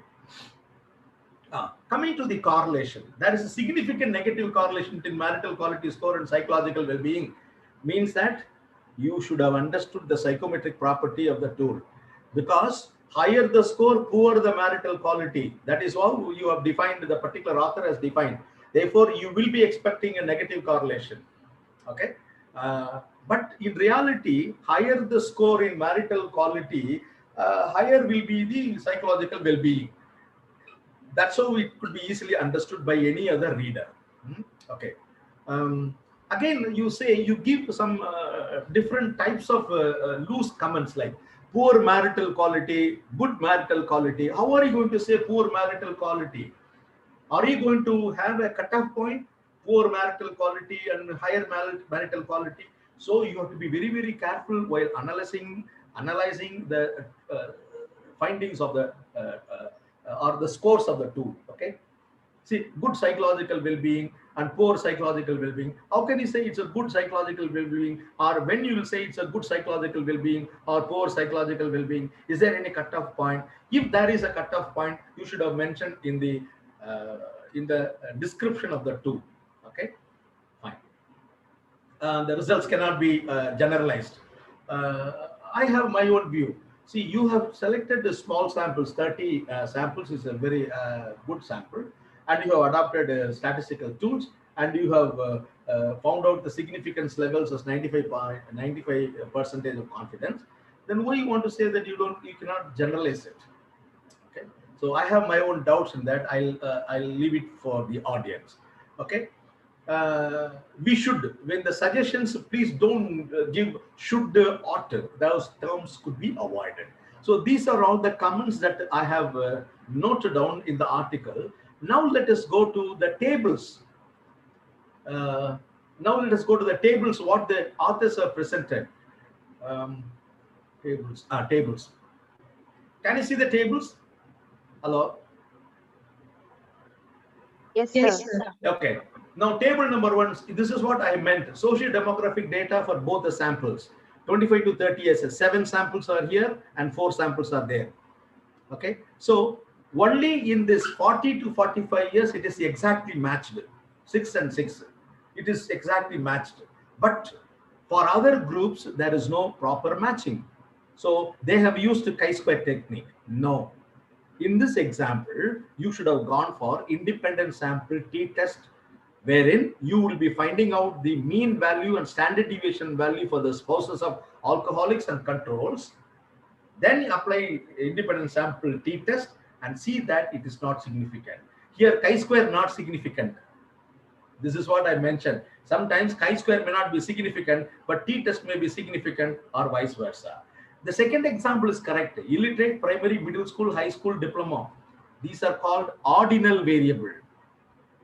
Okay, these are called ordinal variable. Ordinal variable for 2 groups, chi-square is the appropriate technique. So it is permitted. See, it is not, when you say greater than 0.05, it means it is not significant. So second variable is also not significant. Third variable, occupation, again a qualitative variable, chi-square is not significant, good, appropriate. Religion, qualitative variable, chi-square not significant, good. But duration of marriage, it is a quantitative variable. They would have got the exact years of duration of marriage.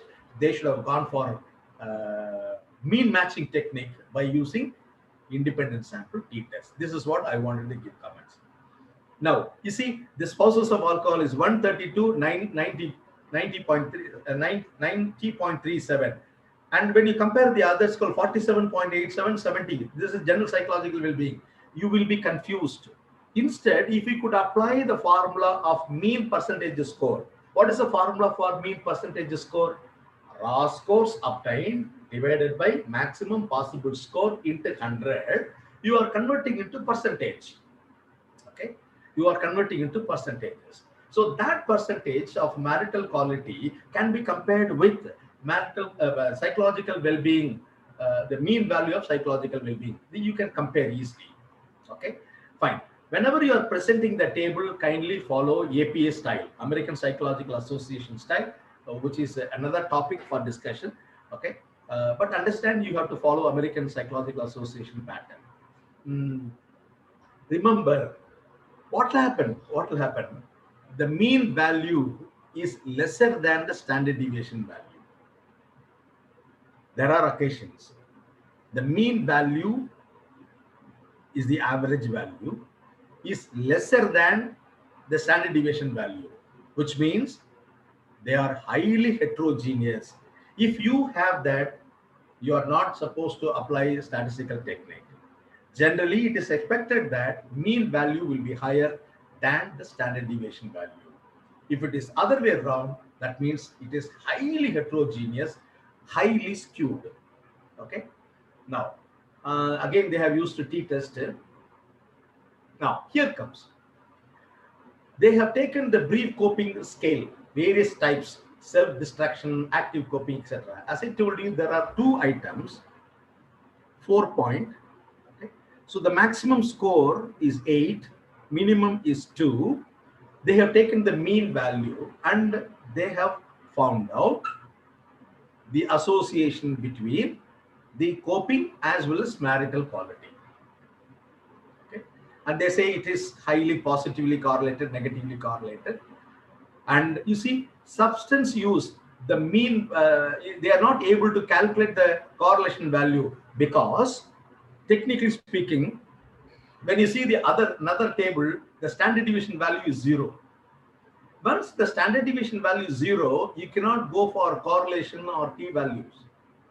So correlation value, sorry, standard deviation value is 0 means there is no deviation at all. Both are same. See, the mean value is 2. Here also the mean value is 2, no standard deviation. Therefore, you cannot compute the correlation value. So to say that only, I have given this table. Now, next one. This is a comparison between spouses of alcoholics and controls, various coping strategies. Okay. Similarly, they have not done for the 12 marital quality scale. I don't know why they have used only coping strategies. Various subdimensions wise they have analyzed for the spouses of alcoholics and controls, but they have not done it for the psychological general well-being subdimensions as well as marital quality. Okay. They have found out the correlation again. Now, you see this is called the correlation matrix. Now, it is good that they have calculated the correlation value as well as the significance of correlation. Double star indicates 0.01 level. Remember, my friends, a correlation value may be significant. I'm sorry, correlation may be positive or negative, but you can rely upon the correlation only when it is significant. You see, double star or single star. If it is not significant, then you cannot rely upon the correlation value. That is known as, it may be purely by chance. And also you have to remember, correlation is not the causation. The correlation value will not tell you the cause and effect relationship. Whether or not there exists any correlation, that only you can understand. In this example, higher the marital quality, lesser will be the psychological well-being. I think you are confused now. That is why I said, make it as a positive by doing data transformation. Then you say, higher the psychological well-being, higher will be the marital quality. You'll be able to understand very easily. So these are all the points that I would like to talk to you with regard to the tables. Okay. So the first one is matching.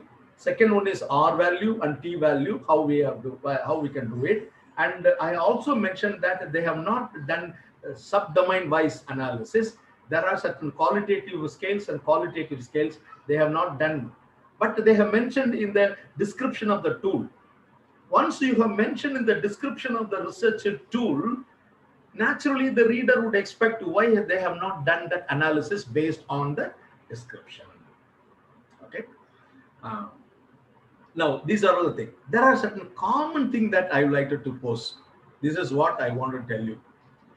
Some questions came in my mind. First of all, what about the socioeconomic demographic variables and why the authors have not compared with the variables of the psychological well-being or marital quality or coping for spouses of person dependent on alcohol and the controls? Why they have not talked about it? Then if they are not talking about it, why they have collected the data? So naturally, for the PhD work, they'll be expecting. So in the objective, we have mentioned that we wanted to find out the association between the socio-demographic conditions and marital quality, general psychological well-being, and coping strategies, etc. So you should have done it. So what about the socioeconomic variables and how or why we have not connected? It is a question. Let me give my reflections on this.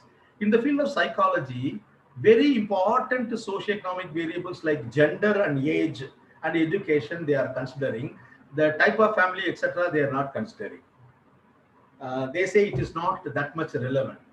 That's why that is why in the articles of, which are published in the psychological journals, you don't find such type of association or differences like what we use as a social work students. We connect all socioeconomic variables with the study variables, number of children in the family and psychological well-being. Then we'll try to say that there is a correlation like that, but the psychology discipline, they don't do that. So that point you have to remember, whether or not, whether we should do it or not. Then with whom we need to connect the social demographic variables? Spouses data or controls. Okay. If you ask me personally, I would say that my objective should be, or my approach should be, I should say that there is a difference between the spouses of person dependent on alcohol and controls first. அதை முதல்ல clarify பண்ணிடணும். இந்த ஏரியாலாம் வந்து spouses of person dependent alcohol வந்துட்டு குறைவா இருக்காங்க, கூட இருக்கிறாங்க. That part I have to complete it. அதோட முடிஞ்சிருச்சு. Later on, when I want to take the analysis of socioeconomic conditions, then I have to talk about the cases, not the controls. Adebole, when you are taking pre-test and post-test, we have to consider only the post-test score, not the pre-test score. அப்படி பண்ண மாட்டாங்க. Okay, so whenever you are talking about socioeconomic, socio-demographic variables for the two different groups, it is always better to focus on the cases. Right? What are the other possibility of doing two-way ANOVA? I purposely raised the question. Friends, we have age, we have type of groups, that is spouses of person dependent on alcohol and controls. That is one type. We have age, or age is being categorized into so many factors, no? So many groups. This is an example for two-way ANOVA. You take education or age, one variable, qualitative variable, then type of persons, spouses of person dependent on alcohol and control, that is another group. You connect the third one called marital quality or psychological general well-being or something like that. So this is an example for two-way ANOVA. Okay. When you have only one way, for example, you take this particular, I don't know whether I'm making myself clear, you take this one, 25 to 30 years, 7, 10, 6, 6, 1. Okay. When you consider this, that is spouses of alcoholics with the quantitative variables like marital quality or psychological well-being, then you have to go for one-way ANOVA. Because there are more than two groups, so you wanted to compare the mean of 25 to 30 years. What is the mean level? Which group has got more mean value or less mean value? Whether or not that mean value is significant, to get the answers, you have to go for one-way ANOVA. But now we have two. One side age is here, then spouses of person dependent on alcohol, controls. Okay, these two, this is one group, this is another group, vis-a-vis the psychological well-being, etc.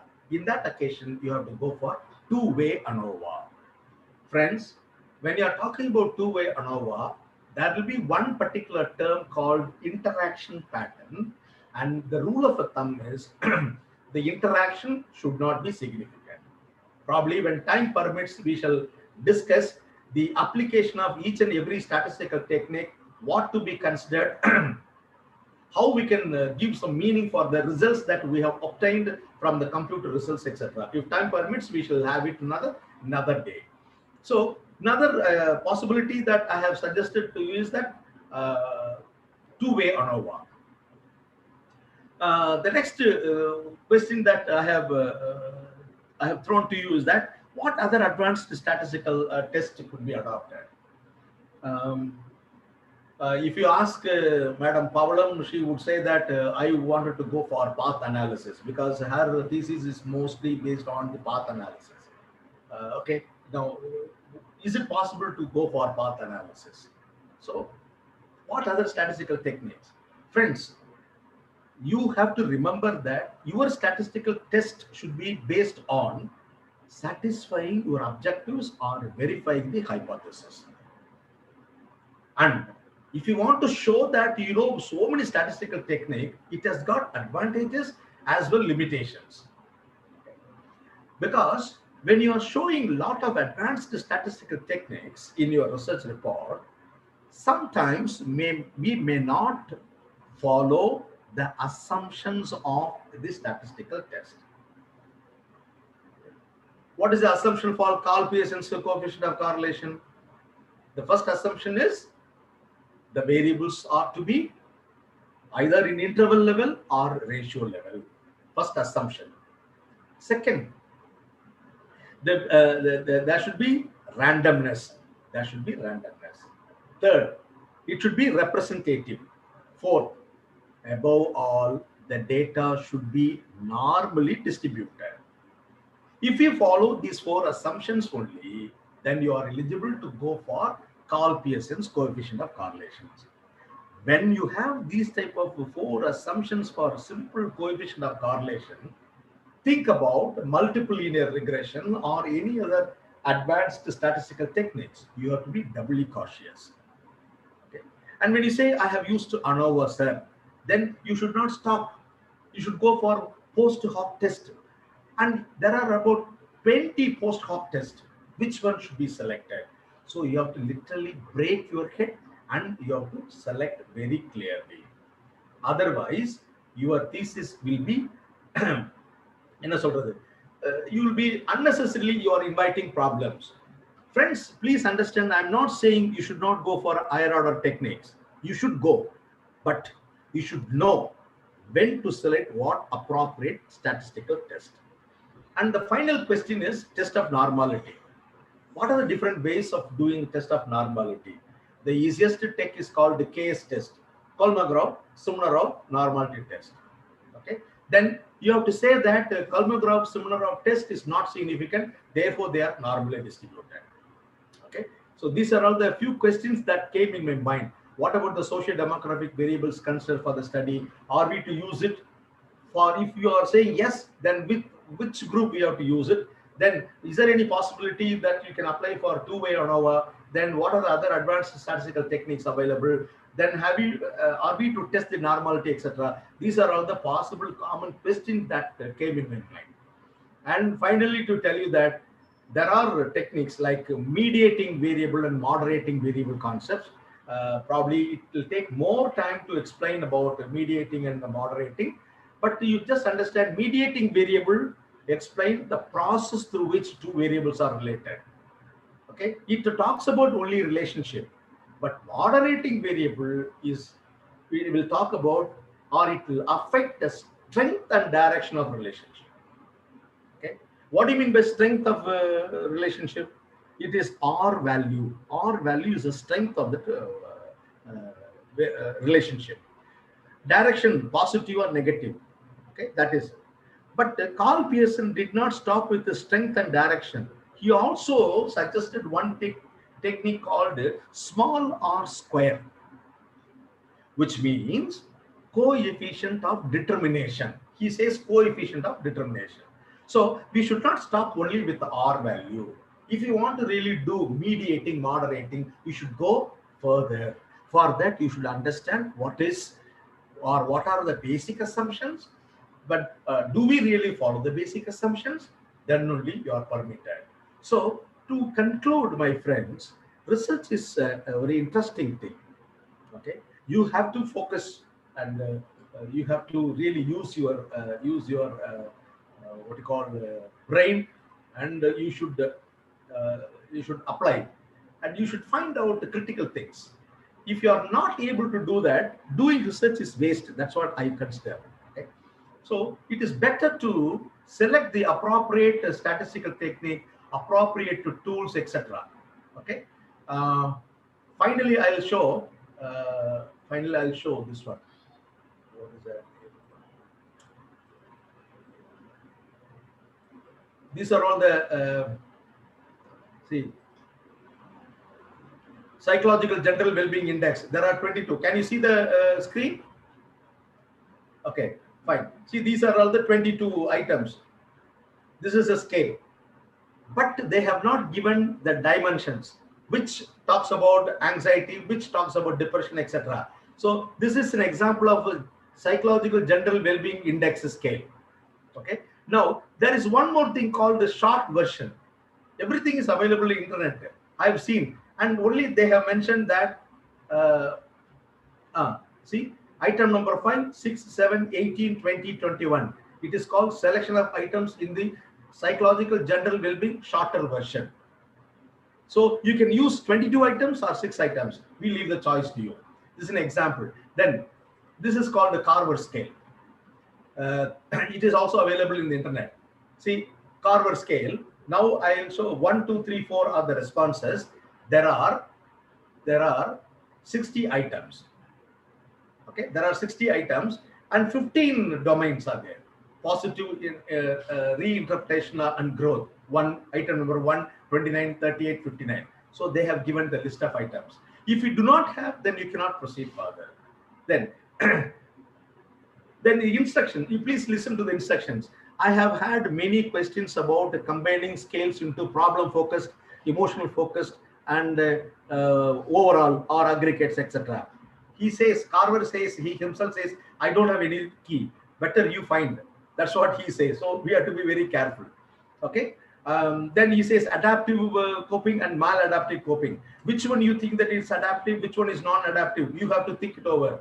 So if you decide to do that, I recommend that you use your own data to determine composition of higher order factors, etc. So he leaves the choice to us.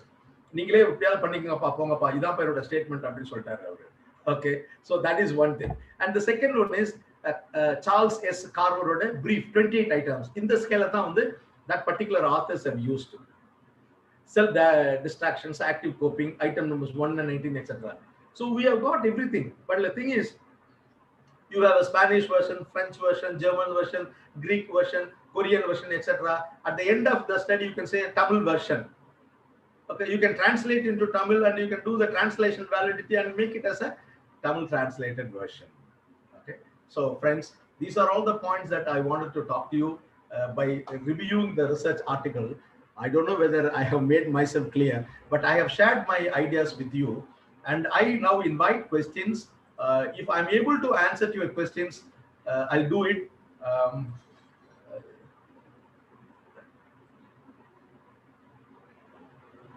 Yeah. Sweta madam, do you have any questions in the chat box? Yes, sir, there is a question. Yes, in the chat regarding the self-concept scale.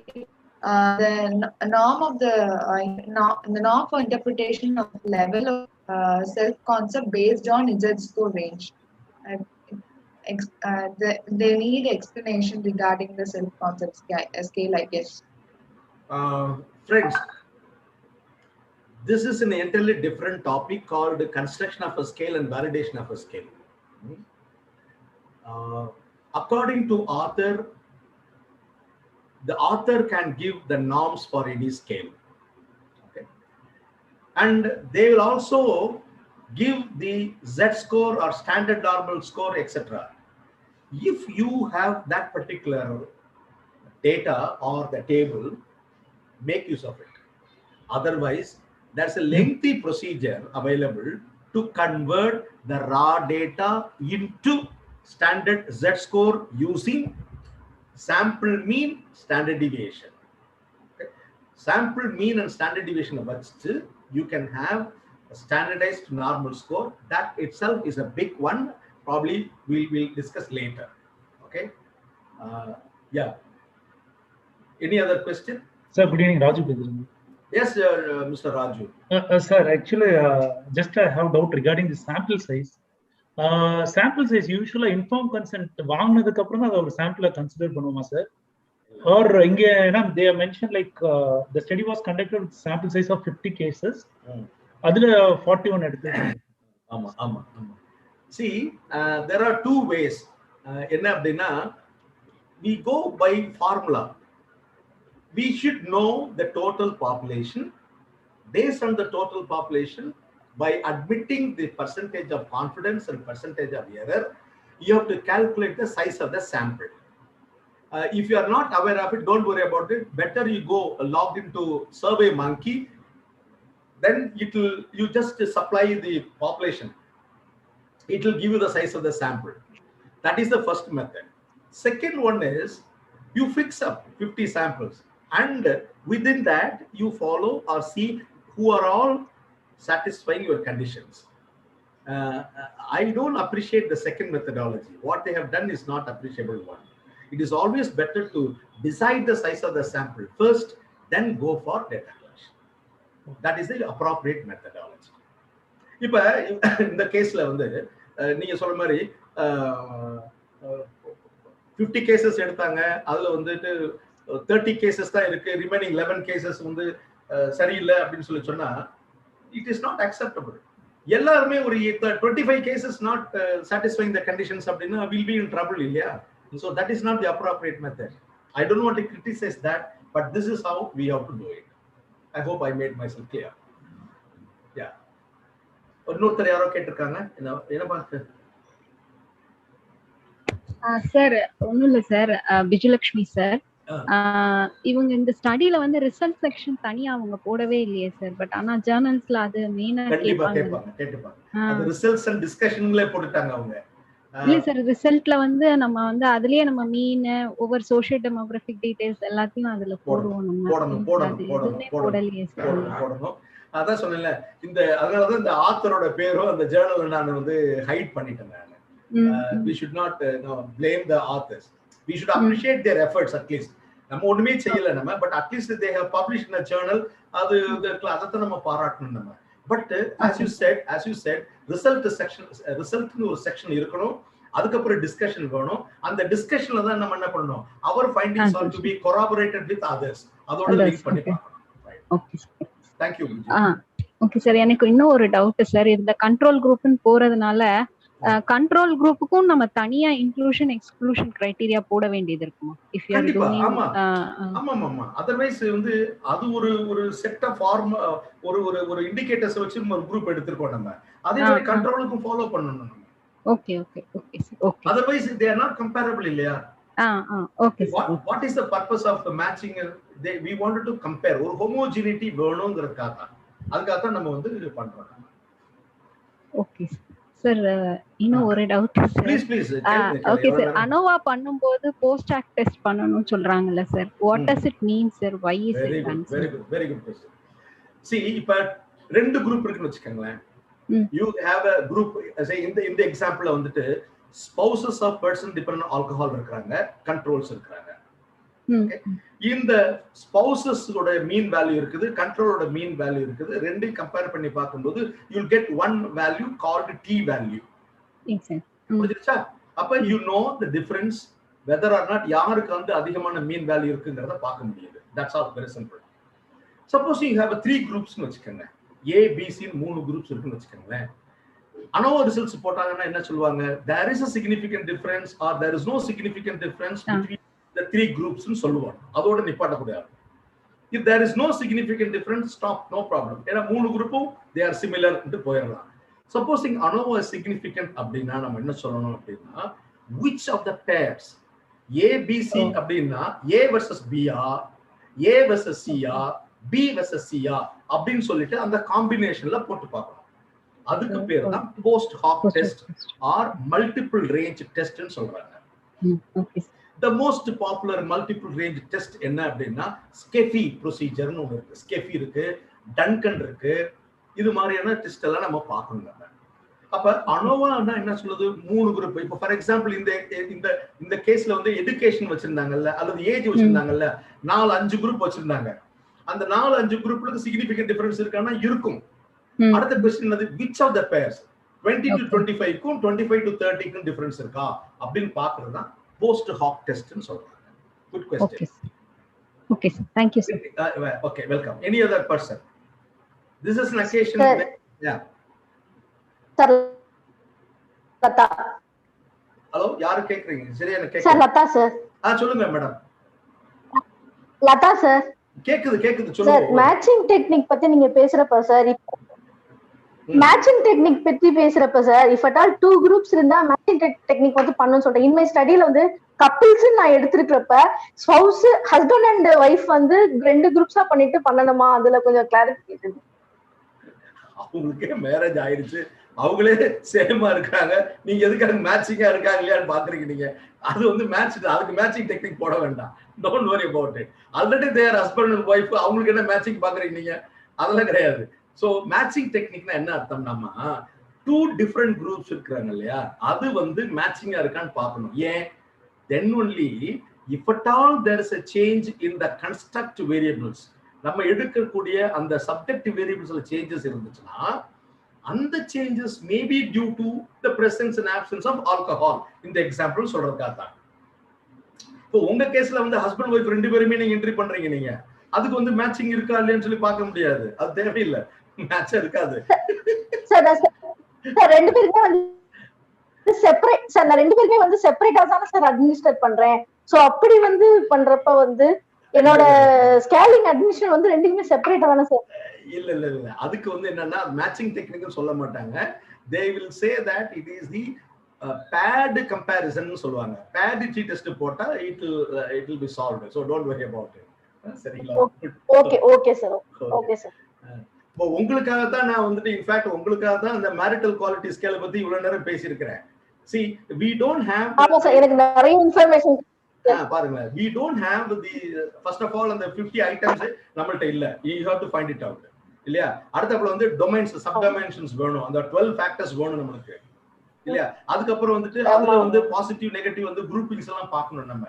So Anisha ஷாவோட ஸ்கேலை வந்துட்டு இந்த இடத்துல நம்ம பார்க்கணும். I am also trying, if I get I will pass it on to you.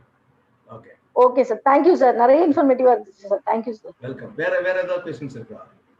Sir, good evening sir. Sharmila. Sir, is it advisable to use short version scale in a research study and the long version க்கு short version க்கு results ல ஏதும் variation வருமா sir? கண்டிப்பா variation இருக்கும், கண்டிப்பாக variation இருக்கும்.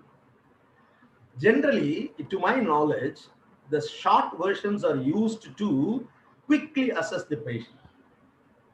இப்ப 6 ஐட்டத்துல வச்சிட்டு வந்து நம்ம ஜெனரல் சைக்காலஜிக்கல் வெல்பீயிங் இண்டெக்ஸை கண்டுபிடிக்கலாம்னா ஃபைன், அது பண்ணிடலாம். அதாவது டாக்டர் கேட்பாங்க இல்லையா, டாக்டர் வந்துட்டு என்னென்ன doctors always use to have BTQ அப்படின்னு சொல்லுவாங்க. அப்படின்னா பெட் டைம் கொஸ்டின்ஸ்னு பேர். போனோம்னா அந்த பெட்ல பேஷண்ட் படுத்துக்கும் போது எப்படி இருக்கீங்க, நல்லா தூக்கம் வருதா, நல்லா சாப்பிட்றீங்களா, என்ன பண்றீங்க, 4 கேள்வி கேட்பாங்க. To certain extent they will assess the psychological conditions. ஆனா ஆஸ் எ சைக்காலஜிஸ்ட் நம்ம என்ன பண்ணணும் அப்படின்னா நிறைய கொஸ்டின்ஸ் கேட்கணும். இதே கார்வர் கோப்பிங் ஸ்கேல்ல வந்துட்டு 64 ஐட்டம்ஸ் யூஸ் பண்றதுக்கும் 28 ஐட்டம்ஸ் யூஸ் பண்றதுக்கு நிறைய டிஃபரன்சஸ் நான் பார்த்திருக்கேன் நான். அதனால இது குவாலிட்டேட்டிவா இருக்கறனால, நம்மளுடைய சயின்ஸ் வந்துட்டு நார்மேட்டிவ் சயின்ஸா இருக்கறனால more and more number of statements இருந்துச்சுன்னா we will be in a position to exactly measure அப்படிங்கறத என்னுடைய ஆர்குமெண்ட். அதனால ஷார்ட் வெர்ஷன் யூஸ் பண்ண வேண்டாம். இப்போ பாருங்களேன், WHO quality of life scale ஒன்று இருக்குது. quite often we use 26 items of WHO QOL தான் யூஸ் பண்ணுவோம் நம்ம. ஆனா ப்ளீஸ் அண்டர்ஸ்டாண்ட் 100 ஐட்டம்ஸ் உள்ள WHO QOL ஸ்கேல் இருக்கு. டைப் இது கூகுள்ல போடுங்க, WHO QOL-100 ன்னு போடுங்க, அது ஒரு ஸ்கேல் வரும். அது வந்து இன்னும் கொஞ்சம் இன்டெப்தா குவாலிட்டி ஆஃப் லைஃப் வந்துட்டு அந்த 4 டொமைன்ஸ் வந்து அட்டகாசமா வந்து மெஷர் பண்ண முடியும். ஓகே, அதனால தான் இந்த WHO 26 ஐட்டம்க்கு வந்துட்டு WHO QOL BREF BREF னா பிரீஃப்னு அர்த்தம், BREF னு வச்சிருக்காங்க.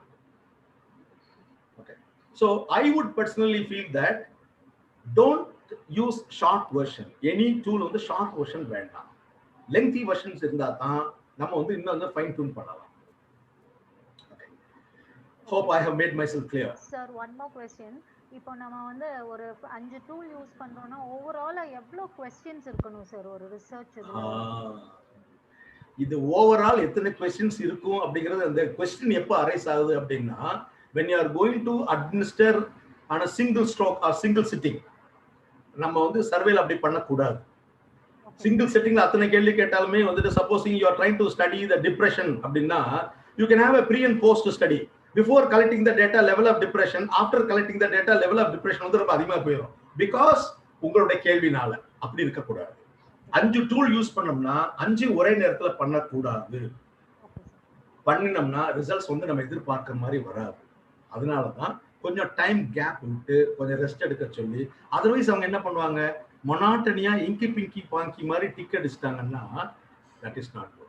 அதுக்காக தான் என்ன சொல்றாங்க, you increase the size of the sample அப்படின்னு சொல்லிட்டு ஒரு ஃபார்முலா சொல்றாங்க. Statistics we say that law of inertia of large numbers அப்படின்னு சொல்றாங்க. நம்மளுக்கு கேசஸே கம்மியா இருந்துச்சுன்னு வச்சுக்கோங்களேன், அங்க லார்ஜ் சாம்பிள்ஸ் போக முடியாது இல்லையா, அதை பார்த்து. அதே போல எத்தனை ஸ்டேட்மெண்ட்ஸ் தான் இருக்கணும், இத்தனை கொஸ்டின்ஸ் தான் இருக்கணும் அப்படிங்கிறதுக்கு வந்து எந்த ரூலுமே கிடையாது. பட் அது நம்ம ரெஸ்பாண்டன்ட் வந்து கோஆபரேட்டிவ் பண்ற மாதிரி இருந்தாங்கன்னா you can ask n number of questions. அதுதான் rule of Next. Okay, sir. Thank you, sir.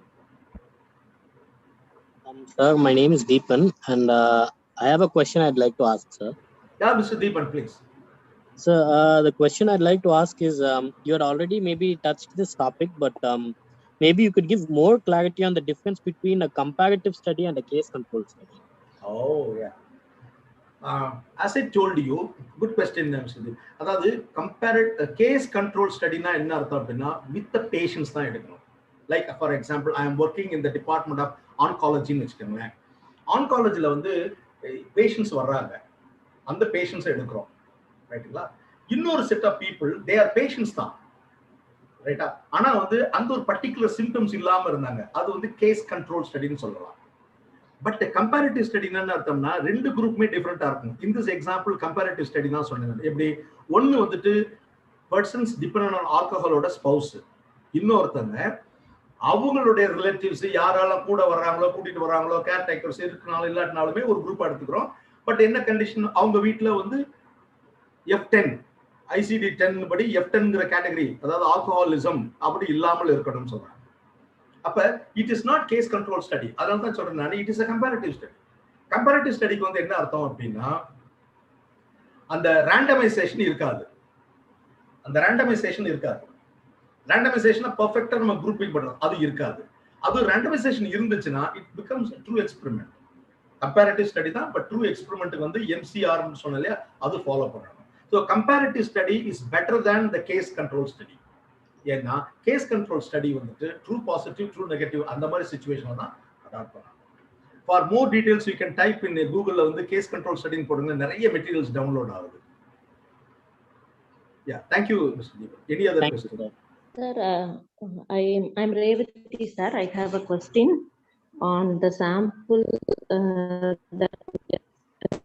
Madam, not clear, madam, not clear. Size. Hello, sir. Yeah.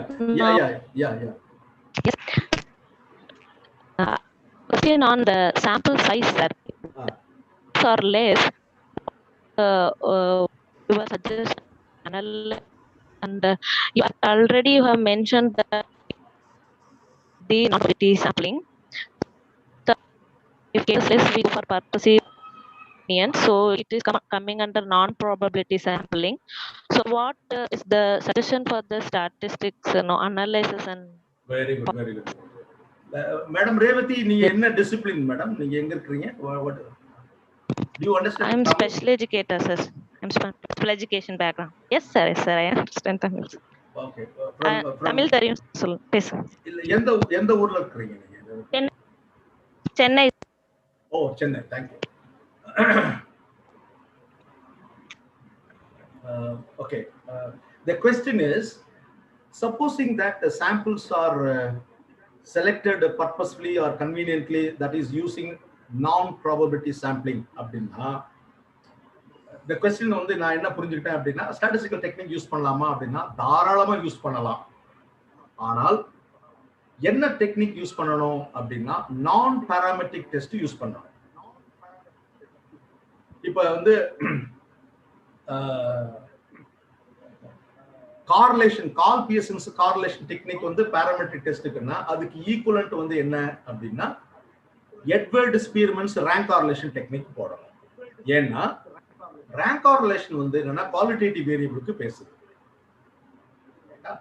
அதே மாதிரி நம்ம நான் ப்ராபபிலிட்டி சாம்பிளிங் யூஸ் பண்ணாலுமே நான் பாராமெட்ரிக் டெஸ்ட் வந்து நம்ம யூஸ் பண்ணலாம். யூ டெஸ்ட்னு ஒன்று இருக்குது, அப்புறம் வந்து மேன் விட்னி யூ டெஸ்ட், அது பேர் யூ டெஸ்ட் வந்து மேன் விட்னி யூ டெஸ்ட்னு இருக்கு. ஒன் பை அனோவாக்கு ஈக்குவலான வந்து ருஸ்கல் வேல்யூஸ் டெஸ்ட் இருக்குது. இந்த டெஸ்ட் தான் நம்ம யூஸ் பண்ணணும். எப்ப யூஸ் பண்ணணும் அப்படின்னா நான் ரேண்டமா இருந்தாலும் யூஸ் பண்ணலாம், இல்ல அப்படின்னா அவர் samples are not distributed normally அப்படின்னா யூஸ் பண்ணலாம். இதுதான் ரெண்டு condition, not normal, non probability. Okay. சொல்லுங்கம்மா. Even below 10 also we can use. இல்ல 10 சாம்பிளுக்கு கீழ இருந்தா கூட நம்ம நான் பண்ணனும். யூஸ் போட்டா தப்பா சார்? இல்லம்மா. அதாவது 10 சாம்பிள் அது தப்பு. இல்ல. பாராமெட்ரிக் போடணும்னா நார்மலி டிஸ்ட்ரிபியூட் இருந்தா தான் பாராமெட்ரிக் போட முடியும். அது 10 இருந்தாலும் சரி, 15 இருந்தாலும் சரி, 1000 இருந்தாலும் சரி. சரிங்களா? அதுக்கு நம்ம என்ன சொல்லணும் அப்படின்னா 10 சாம்பிள்ஸ் இருந்துச்சுன்னா வந்து நம்ம வந்து என்ன பண்ணலாம், அதை வச்சு ஜெனரலைஸ் பண்ண முடியாது. எதுக்கு நம்ம பாராமெட்ரிக் டெஸ்ட் போடுறோம்? To make generalization. 10 சாம்பிள்ஸ் வச்சு நம்ம ஜெனரலைஸ் பண்ண முடியாது. அதனாலதான் வந்து அந்த மாதிரி டெக்னிக் அவாய்ட் பண்ணிடுவோம். Okay, fine. Thank you. Any other? Thank you. Sir, there is a question in the chat box. The question was posted in the YouTube actually. So, is there a APA format to represent web reference or DOI in the reference?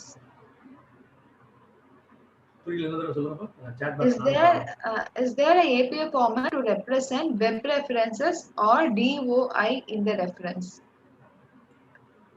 Is there APA format to represent web references or DOI in the reference? Yes, sir. Yes, கண்டிப்பாக பண்ண வேண்டும். APA format படி தான் நம்ம வந்து formula பண்ணணும். Tables ஆனாலும் சரி, டிஸ்கஷன் ஆனாலும் பண்ணணும். ஆண்டனி ராஜ் கேட்டிருக்காரு, சென்சஸ் மெத்தட் என்னது? What kind of statistical test we can use if we undergone census method of data collection? What statistical test we should not use? Dear sir, thank you for the knowledge, etc. Right. This is a tricky question. See, statistical techniques are used when you are having samples. Sampling technique use பண்ணி நம்ம data collect பண்ணத வச்சிட்டு at 95% confidence 5% error, சரியா? இத generalise பண்ண முடியுமான்னு பார்க்கிறது தான் statistical technique யூஸ் பண்றது. அப்ப statistical techniques are used when you have a samples and you want to generalize it. இது ஃபர்ஸ்ட் பார்ட். பட் இவர் என்ன கேட்கிறாரு அப்படின்னா, சென்சஸ் மெத்தட் நான் கலெக்ட் பண்ணிருக்கேன் sir. For example, I am going to the industry. ஒரு இண்டஸ்ட்ரி, ஒரு கம்பெனிக்கு போறேன். there are 1000 persons. I have interviewed all the 1000 persons. Am I to go for statistical technique அப்படின்னு கேட்கிறாரு. Yes, you can go. அப்ப என்ன assumption அப்படின்னா, நீங்க 100 என்டையர் யூனிவர்ஸவே நீங்க வந்து டேட்டா கலெக்ட் பண்ணிட்டா நீங்க ஸ்டாட்டிஸ்டிக்ஸே போட வேண்டாம்னு சொல்லி ஆர்கியூ பண்ணாலும் கூட, that industry, for example, நான் மிஜரா கோட்ஸ்ல கலெக்ட் பண்றேன்னு வச்சுக்கோங்களேன். மிஜரா coats comes under textile industry. அந்த டெக்ஸ்டைல் இண்டஸ்ட்ரி அதுதான் யூனிவர்ஸ் கிடையாது. வேரியஸ் டெக்ஸ்டைல் இண்டஸ்ட்ரீஸ்ல அது ஒரு சாம்பிளா இருக்கிறனால that particular 1000 samples of Mijra codes may be considered as a sample and you go for all statistical technique. அந்த 1000 samples-மே வந்துட்டு randomly select ஆயிருச்சுனா, நார்மலி டிஸ்ட்ரிபியூட்டர்னா பாராமெட்ரிக் டெஸ்ட் போங்க, எல்லா டெஸ்டும் போடுங்க. இல்லையா நான் பாராமெட்ரிக் டெஸ்ட் போடுங்க. சரியா? But don't think that this universe that you are talking about is the real universe. அதுக்கு மேல இன்னொரு யூனிவர்ஸ் இருக்கிறதுக்கு வாய்ப்பு இருக்குது. இன்னொரு எக்ஸாம்பிள் சொல்றேன். Now we are Chellamuthu Institute வந்து is working with corporation schools. முதல்ல வந்து 10 corporation schools கொடுத்தாங்க. எல்லா டீச்சர்ஸையும் நாங்க வந்து இன்டர்வியூ பண்ணிட்டோம். We cannot say that we have done census method. ஏன்னா கார்ப்பரேஷன் ஸ்கூல்ஸ் 60 இருக்குது. 60லயுமே நாங்க டேட்டா கலெக்ட் பண்ணியிருந்தாலும் கூட ஆல் டீச்சர்ஸ் ஸ்டூடெண்ட்ஸ் கலெக்ட் பண்ணாங்க. It is not a census. ஏன்னா மதுரை கார்ப்பரேஷன்ல வந்து அவ்வளவு இருக்கிறாங்க. There are so many corporations. So this Madurai corporation samples may be considered as the samples for other corporations. அப்படிங்கும்போது you can go for all statistical technique. என்னோட view பாயிண்ட்ல வந்து there is no the term called census அப்படிங்கிறதே கிடையாது. சென்சஸ்ங்கிறது universe R total population அப்படிங்கிறதே கிடையாது. அதனால தான் ஸ்டாட்டிஸ்டிக்ஸ் டெக்னிக்ஸ் வருது. இது என்ன அப்படின்னா வந்துட்டு இந்த குவான்டிடேட்டிவ் ஸ்கூல் வெர்சஸ் குவாலிட்டேட்டிவ் ஸ்கூல்ஸோட ஒரு கான்ட்ரடிக்ஷன், சண்டை போடுறதுக்கு தான் இது ஒரு பாயிண்டா வச்சிருக்காங்க. Probably we'll discuss in some other time. But இதுதான் matter. What you are saying as an universe is not the universe. Our census is not the census. It is a subset of a bigger one. That's the meaning of it. Any other questions? There's a question in the chat box. What are all the values need to be mentioned in the table of pieces? Because SPSS gives us so many values like mean, standard deviation, standard error, etc. So the answer is very simple. It depends upon the purpose. Supposing that I am using a t-test, independent sample t-test அப்படின்னு நம்ம சொன்னோம்னா, okay, SPSS output பார்த்தா நிறைய கஜம்னு வரும்.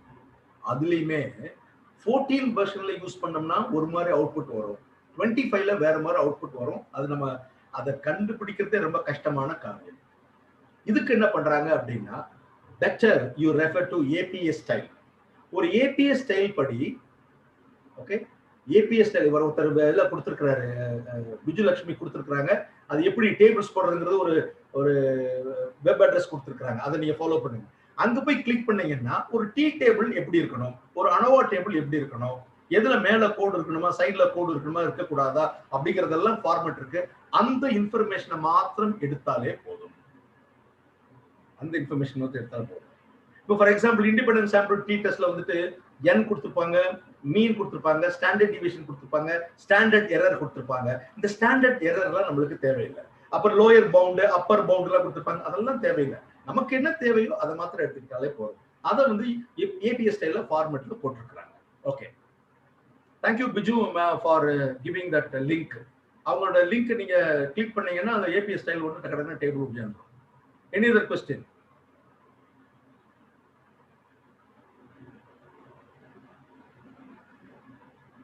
So the purpose என்னன்னா, இன்னையோட செஷனோட purpose என்னன்னா, I saw one research article. அந்த ஆர்டிக்கல்ல இப்படிலாம் பண்ணா நல்லா இருந்திருக்குமே, இந்த மாதிரி சில விஷயங்களை வந்து நம்ம ஸ்காலர்ஸ் தெரிஞ்சுக்கிட்டாங்கன்னா இன்னும் கொஞ்சம் பெட்டரா வந்து அவங்க ப்ரப்போசல் எழுதலாம் அல்லது தீசிஸ் ஒர்க் பண்ணலாம்ங்கிறதுக்காக தான் by hiding their names of the authors and their whereabouts நான் வந்து அந்த பாயிண்ட் மாத்திரம் நான் பேசியிருக்கேன். நான் if there are no questions, இந்த chatல ஏதாவது question இருக்கா Shweta? No sir. Okay. Shall we conclude the session, sir? Yeah, I'll just close it. So in the purpose of this paper, அதாவது professional enrichment programல வந்துட்டு usually வந்து scholars பேசுவாங்க. But நான் என்ன நினைச்சேன் அப்படின்னா, why not I talk about the general information about the research work, அதெல்லாம் பண்ணலாமா அப்படிங்கிறதுக்கான ஒரு ஐடியா எடுத்துட்டு I have taken an article and please remember I have not criticized the article on authors. இப்படிலாம் பண்ணியிருந்தா நம்மளுக்கு வந்து நிறைய அண்டர்ஸ்டாண்டிங் இருக்கும் அப்படிங்கிற கான்டெக்ட்ல தான் நான் பேசியிருக்கேன். நான் இதுல ஒரு அண்டர்ஸ்டாண்டிங் இருக்குன்னு நான் நினைக்கிறேன். நான் at least the research scholars will have an idea to write proposal. Then அது எப்படி நம்ம என்ன கொண்டு போகணும், என்னென்ன மாதிரி எல்லாம் பிளான் பண்ணணும் அப்படிங்கிறதெல்லாம் ஒரு ஐடியா இருக்குன்னு நினைக்கிறேன். நான் at this juncture I like to personally thank Dr. C. Ramasubramanian, the founder, Mrs. R. Rajkumari, the executive director, then the principal of the college, Professor G. Guru Bharati, faculty members, then the person who has initiated and coordinate pandra Sweta and Amrita and other people, other faculty members, and all the participants, including my beloved friends, Professor Kurlingam, Professor A.J. Christopher, and other persons, Dr. Anthia. இன்னும் யார் யாரெல்லாம் நான் எனக்கு பார்க்க முடியல. நம்ம Rengasamy sir வந்துட்டு பாவம் மத்தியானம் 3 மணில இருந்து இப்போ வரையும் உட்கார்ந்து இருக்கிறாரு. 3 மணில இருந்து அந்த ரிவ்யூ மீட்டிங் இருந்திருக்கும். அதுக்கப்புறம் இன்னும் வந்து பொறுமையா உட்கார்ந்து இருக்கிறாரு. அவருடைய சாட் பாக்ஸ்ல ரெங்கசாமி போடுறாரு, நான் ரிட்டையர் ஆயிட்டேன், அதனால வந்து நான் ரொம்ப ரொம்ப ஜாலியா என்ன எல்லாத்தையும் ஹெல்ப் பண்றேங்கிறாரு. எனக்கு ரொம்ப சந்தோஷமா இருக்கு. அவரை மாதிரி நானும் ஒரு ஹனிபி மாதிரி இருக்கணும்னு ஆசைப்படுறேன். Thank you Rengasamy sir. இப்படி பர்சனலா அந்த PhD ஸ்காலர்ஸ் லைக் பிஜு, எப்பொழுதுமே வந்து பிஜு நிறைய எங்களுக்கு கான்ட்ரிபியூட் பண்ணுவாங்க. அவங்களுக்குலாம் என்னோட பர்சனல் தேங்க்ஸ். இது வந்து எனக்கு ஒரு ரொம்ப நாளைக்கு அப்புறம் ரிசர்ச் பேசுறதுக்கு ஒரு வாய்ப்பா இருந்துச்சு. I think Ram and Professor Kurlingam would enjoy whatever I talk, because many of the research scholars are என்ன சொல்றது, இந்த ப்ராசஸ்ல இருக்கிறாங்க. And I don't know whether other person who didn't understand Tamil have also enjoyed a relation. One last word என்ன சொல்ல ஆசைப்படுறேன் அப்படின்னா, the most easiest task on earth, உலகத்துல எதுடா ரொம்ப ஈஸின்னு கேள்வி கேட்டீங்கன்னா ஒரே பதில் என்ன அப்படின்னா, doing PhD or research in the field of social sciences. Psychology இருந்தாலும் சரி, social work இருந்தாலும் சரி, doing research in the field of social sciences is the easiest task. உங்க மனைவி மாட்ட கேட்டா கூட வந்துட்டு அது ஒவ்வொரு நேரத்துக்கு ஒரு மாதிரி சமையல் பண்ணி கொடுப்பாங்க. அது ரொம்ப டிஃப்ரெண்டா இருக்கும். பட் ரொம்ப ஈஸி என்ன அப்படின்னா ரிசர்ச். ஏன் அப்படின்னா, number 1, you have internet facilities. you have got the tools, you have got the statistical package, you have got Word document. என்ன வேணாலும் பண்ணலாம். எனக்கெல்லாம் நல்லா ஞாபகம் இருக்குது 1988 when I was in Tata Institute, we were finding it very difficult. We used to move one library to another library. லைப்ரரியில போய் புத்தகத்தை எடுத்து வச்சாலே தூக்கம் வரும். இப்பயாவது இன்டர்நெட் பார்த்துட்டு கொஞ்சம் அப்பப்போ ஏதாவது ரிலாக்ஸ் பண்ற மாதிரி ஏதாவது பார்க்கலாம். பட் அப்ப ரொம்ப டிஃபிகல்ட்டா இருந்துச்சு. அப்பவே ஒரு இன்ட்ரெஸ்டோட எடுத்து படிச்சோம் நம்ம. கண்டிப்பாக இன்னும் நீங்க நிறைய ரிசர்ச் பண்ணுவீங்க. அதுக்கு M.S.Chellamuthu Trust and Research Foundation will really extend its fullest cooperation to you all என்று சொல்லி அந்த வாய்ப்பு கொடுத்த அத்தனை பேருக்கும் நன்றி பாராட்டி விடைபெறுகிறேன். வணக்கங்கள், வாழ்த்துக்கள் நண்பர்களே. Yes, sir. So thank you so much, sir. It was truly a wonderful session. You made a complex task into simpler one, and that was really understandable for all of us. And it was really a resourceful session. I would suggest to tell.